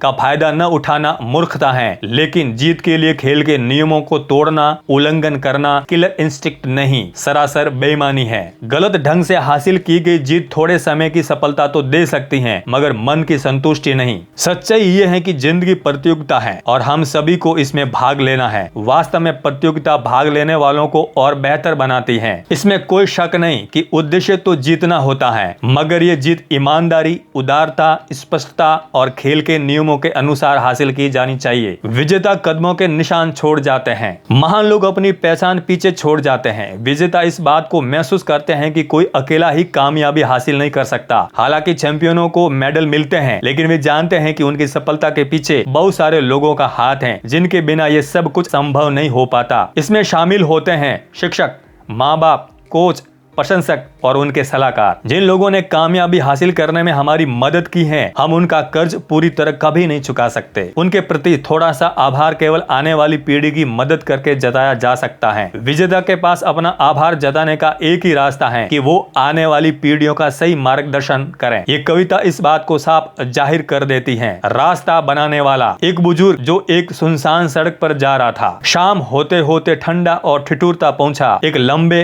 गहरे और चौड़े दर्रे के करीब, जिसके अंदर तेज पानी बह रहा था। बुजुर्ग ने शाम के धुंधलके में उसे पार किया। पानी की धारा से उसे कोई डर नहीं लगा, मगर वो पीछे मुड़ा। सुरक्षित पार कर जाने के बाद और उन लहरों के आर पार एक पुल बनाया। ओ बुजुर्ग, एक साथी यात्री ने उसे पुकारा, तुम इसे बनाने में बेकार मेहनत कर रहे हो। तुम्हारी यात्रा दिन के ढलते ही खत्म हो जाएगी और फिर तुम कभी इस रास्ते से नहीं गुजरोगे। तुमने इस चौड़े और गहरे दर्रे को पार कर लिया है, तुम इस धारा पर पुल क्यों बना रहे हो? उस बुजुर्ग ने अपने सिर को उठाकर कहा, प्यारे दोस्त, जिस रास्ते से मैं आया हूँ उस राह में मेरे पीछे आ रहा है एक नौजवान जिसे यहीं से गुजरना है। ये दर्रा जो मेरे लिए मुश्किल रहा है उस सजीले नौजवान के लिए एक बड़ा खतरा हो सकता है। उसे भी शाम के धुंधलके में पार करना पड़ेगा। मेरे दोस्त, मैं ये पुल उस नौजवान के लिए बना रहा हूँ। सुकरात ने प्लेटो को शिक्षा दी। प्लेटो ने अरस्तु को पढ़ाया। अरस्तु सिकंदर महान के शिक्षक बने। ज्ञान अगर एक से दूसरे को न हासिल हुआ तो वो मर चुका होता। हमारी सबसे बड़ी जिम्मेदारी एक ऐसी विरासत देना है जिस पर आने वाली पीढ़ियां गर्व कर सके।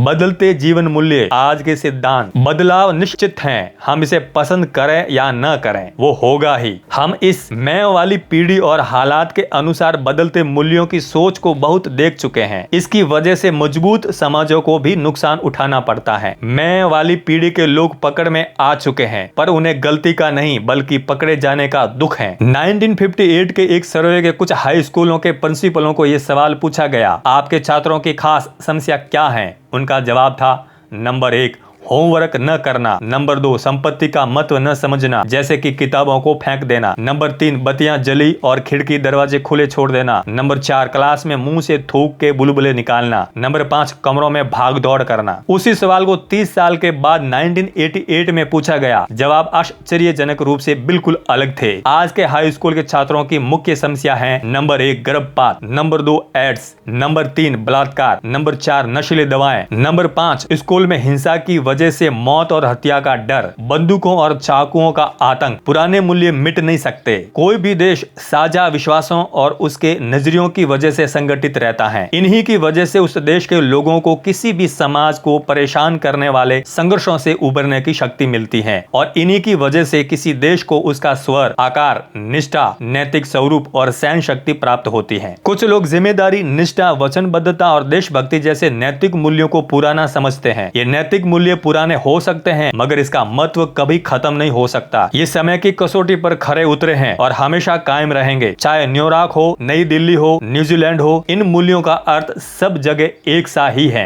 ये सर्वव्यापी है। मुझे इतिहास के किसी ऐसे दौर या संस्कृति के बारे में नहीं पता जिसने इन मूल्यों को सम्मान न दिया हो। आज नैतिक मूल्य काफी नीचे गिर चुके हैं। किसी समाज में अनैतिकता और नाइंसाफी से निराशा जन्म लेती है। अनैतिक आनंद की तलाश में रहने वाले लालची और अविवेकी लोगों का दृढ़ नैतिक चरित्र वाले लोगों द्वारा अंकुश लगाया जाना जरूरी है। बदलाव के इस दौर में हम अपने रास्तों से भटक गए हैं। जिस समाज ने अपने नैतिक मूल्यों को खो दिया है वो विनाश की ओर बढ़ रहा है। इतिहास गवाह है कि जिस समाज के नैतिक मूल्य गिरे वो समाज भी गिर गया। लगभग 50-60 साल पहले अमेरिका जबरदस्त मंदी के दौर से गुजर रहा था। उसकी 1/3 दौलत कुछ ही महीनों में बर्बाद हो चुकी थी। उत्पादन में 77% की गिरावट आ गई थी। 1/4 मजदूर बेकार हो गए थे। कई शहरों में स्कूल चलाना भी मुश्किल हो गया था। न्यूयॉर्क के 20% स्कूली छात्र पोषण की कमी के शिकार हो चुके थे। एक समय 3 करोड़ 40 लाख आदमी, औरत और बच्चे बगैर किसी आमदनी के थे।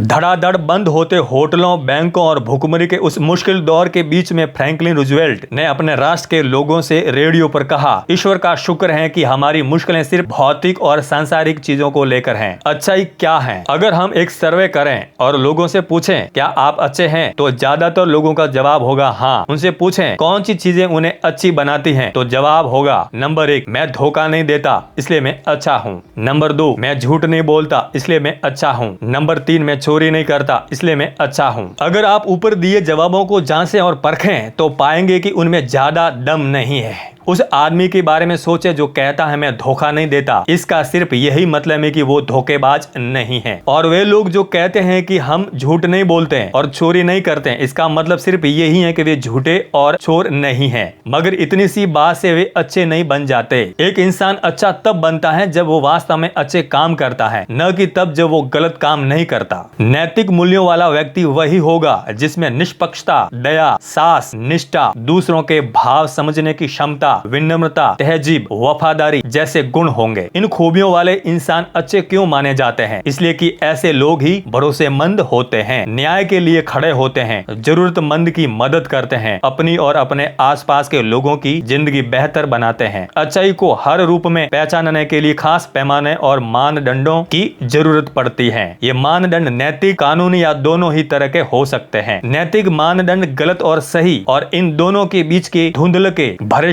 चरित्र के बारे में हमारी समझ को साफ करते हैं। वे बताते हैं कि क्या सही है और क्या ज्यादा सही है, क्या बुरा है और क्या ज्यादा बुरा है, हमारी नैतिकता का स्तर कितना ऊंचा है। अगर हालात ऐसे हो तो आप क्या करेंगे? नंबर 1, आपको मालूम है कि आपके घर और रेलवे स्टेशन के बीच का किराया 64 रुपए है। आप पहले भी इतना ही दे चुके हैं और आप जानते हैं कि यही सही किराया है, मगर इस बार टैक्सी ड्राइवर केवल 32 रुपए मांग रहा है। अब आप क्या करेंगे? नंबर 2, आप किसी होटल में खाना खा रहे हैं और आपने 4 चीजें मंगवाई। बैरा चारों चीजें लाया, मगर गलती से उसने 3 ही चीजों का बिल बनवाया। आप क्या करेंगे? नंबर 3, आपका सबसे अच्छा दोस्त आखिरी सांस ले रहा है और आप जीवन बीमा के एजेंट हैं। वो 1 लाख रुपए का बीमा करवाना चाहता है। किसी को पता नहीं है और न ही किसी को मालूम होगा कि आपका दोस्त मरने वाला है। क्या आप उसे पॉलिसी बेचेंगे? नैतिकता को कानूनी शक्ल नहीं दी जा सकती। ऊपर बताए गए हालात में आप अपने बच्चों को क्या सलाह देंगे, और जो सलाह देंगे क्या आप अपने जीवन में खुद भी वैसा ही व्यवहार कर रहे हैं? हमें नैतिकता की शिक्षा जन्म के साथ ही मिलने लगती है और वो जीवन भर साथ देती है। क्या हम अपना नैतिक व्यवहार बदल सकते हैं? हाँ, हमें नैतिक प्रशिक्षण की जरूरत है। नैतिकता को कौन सी चीजें प्रभावित करती हैं? नंबर 1, लालच। नंबर 2, डर। नंबर 3, दबाव। किसी अनैतिक काम को यह कहकर उचित नहीं ठहराया जा सकता कि उसे दबाव में किया गया है। इस बात को ध्यान में रखना चाहिए कि निष्पक्ष व्यवहार का मतलब समानता का व्यवहार नहीं होता। व्यापार में नैतिकता और अनैतिकता का असर हर व्यवसाय में झलकता है। लालची डॉक्टर बिना जरूरत के जांच और सर्जरी करते हैं। वकील सच को तोड़ते मरोड़ते हैं। माँ बाप और बच्चे दोनों सफेद झूठ बोलते हैं। अकाउंटेंट और सेक्रेटरी अक्सर गलत रिपोर्ट बनाते हैं। जब हम अपने आसपास के लोगों को धोखा देते हैं तो सबसे बढ़कर हम खुद को धोखा देते हैं। दरअसल उस समय हम खुद धोखा खाने की तैयारी कर रहे होते हैं। इसके अलावा हम जब दूसरों को धोखा देते हैं तो सोचने लगते हैं कि दूसरे भी हमें धोखा देंगे। नतीजे के तौर पर हमारा नजरिया सुबह से भरा हुआ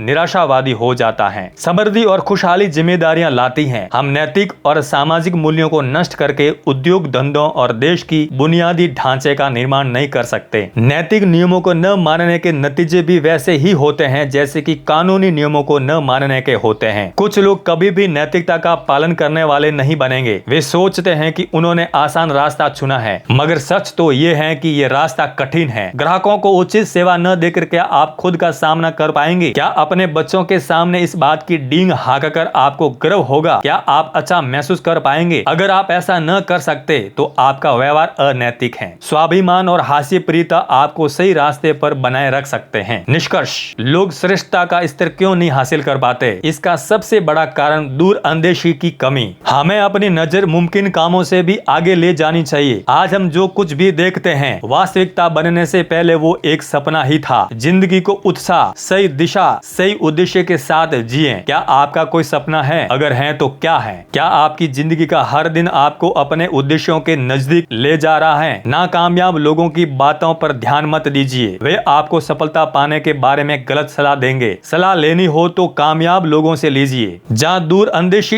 1 साल के लिए हो तो फूल लगाइए। जहाँ दूर अंदेशी 10 साल के लिए हो तो पेड़ लगाइए। जहाँ दूर अंदेशी अनंत काल के लिए हो तो लोगों का विकास कीजिए। एक प्राचीन कहावत याद रखिए, जीतने वाले कोई अलग काम नहीं करते, वे हर काम अलग ढंग से करते हैं। शिव खेड़ा।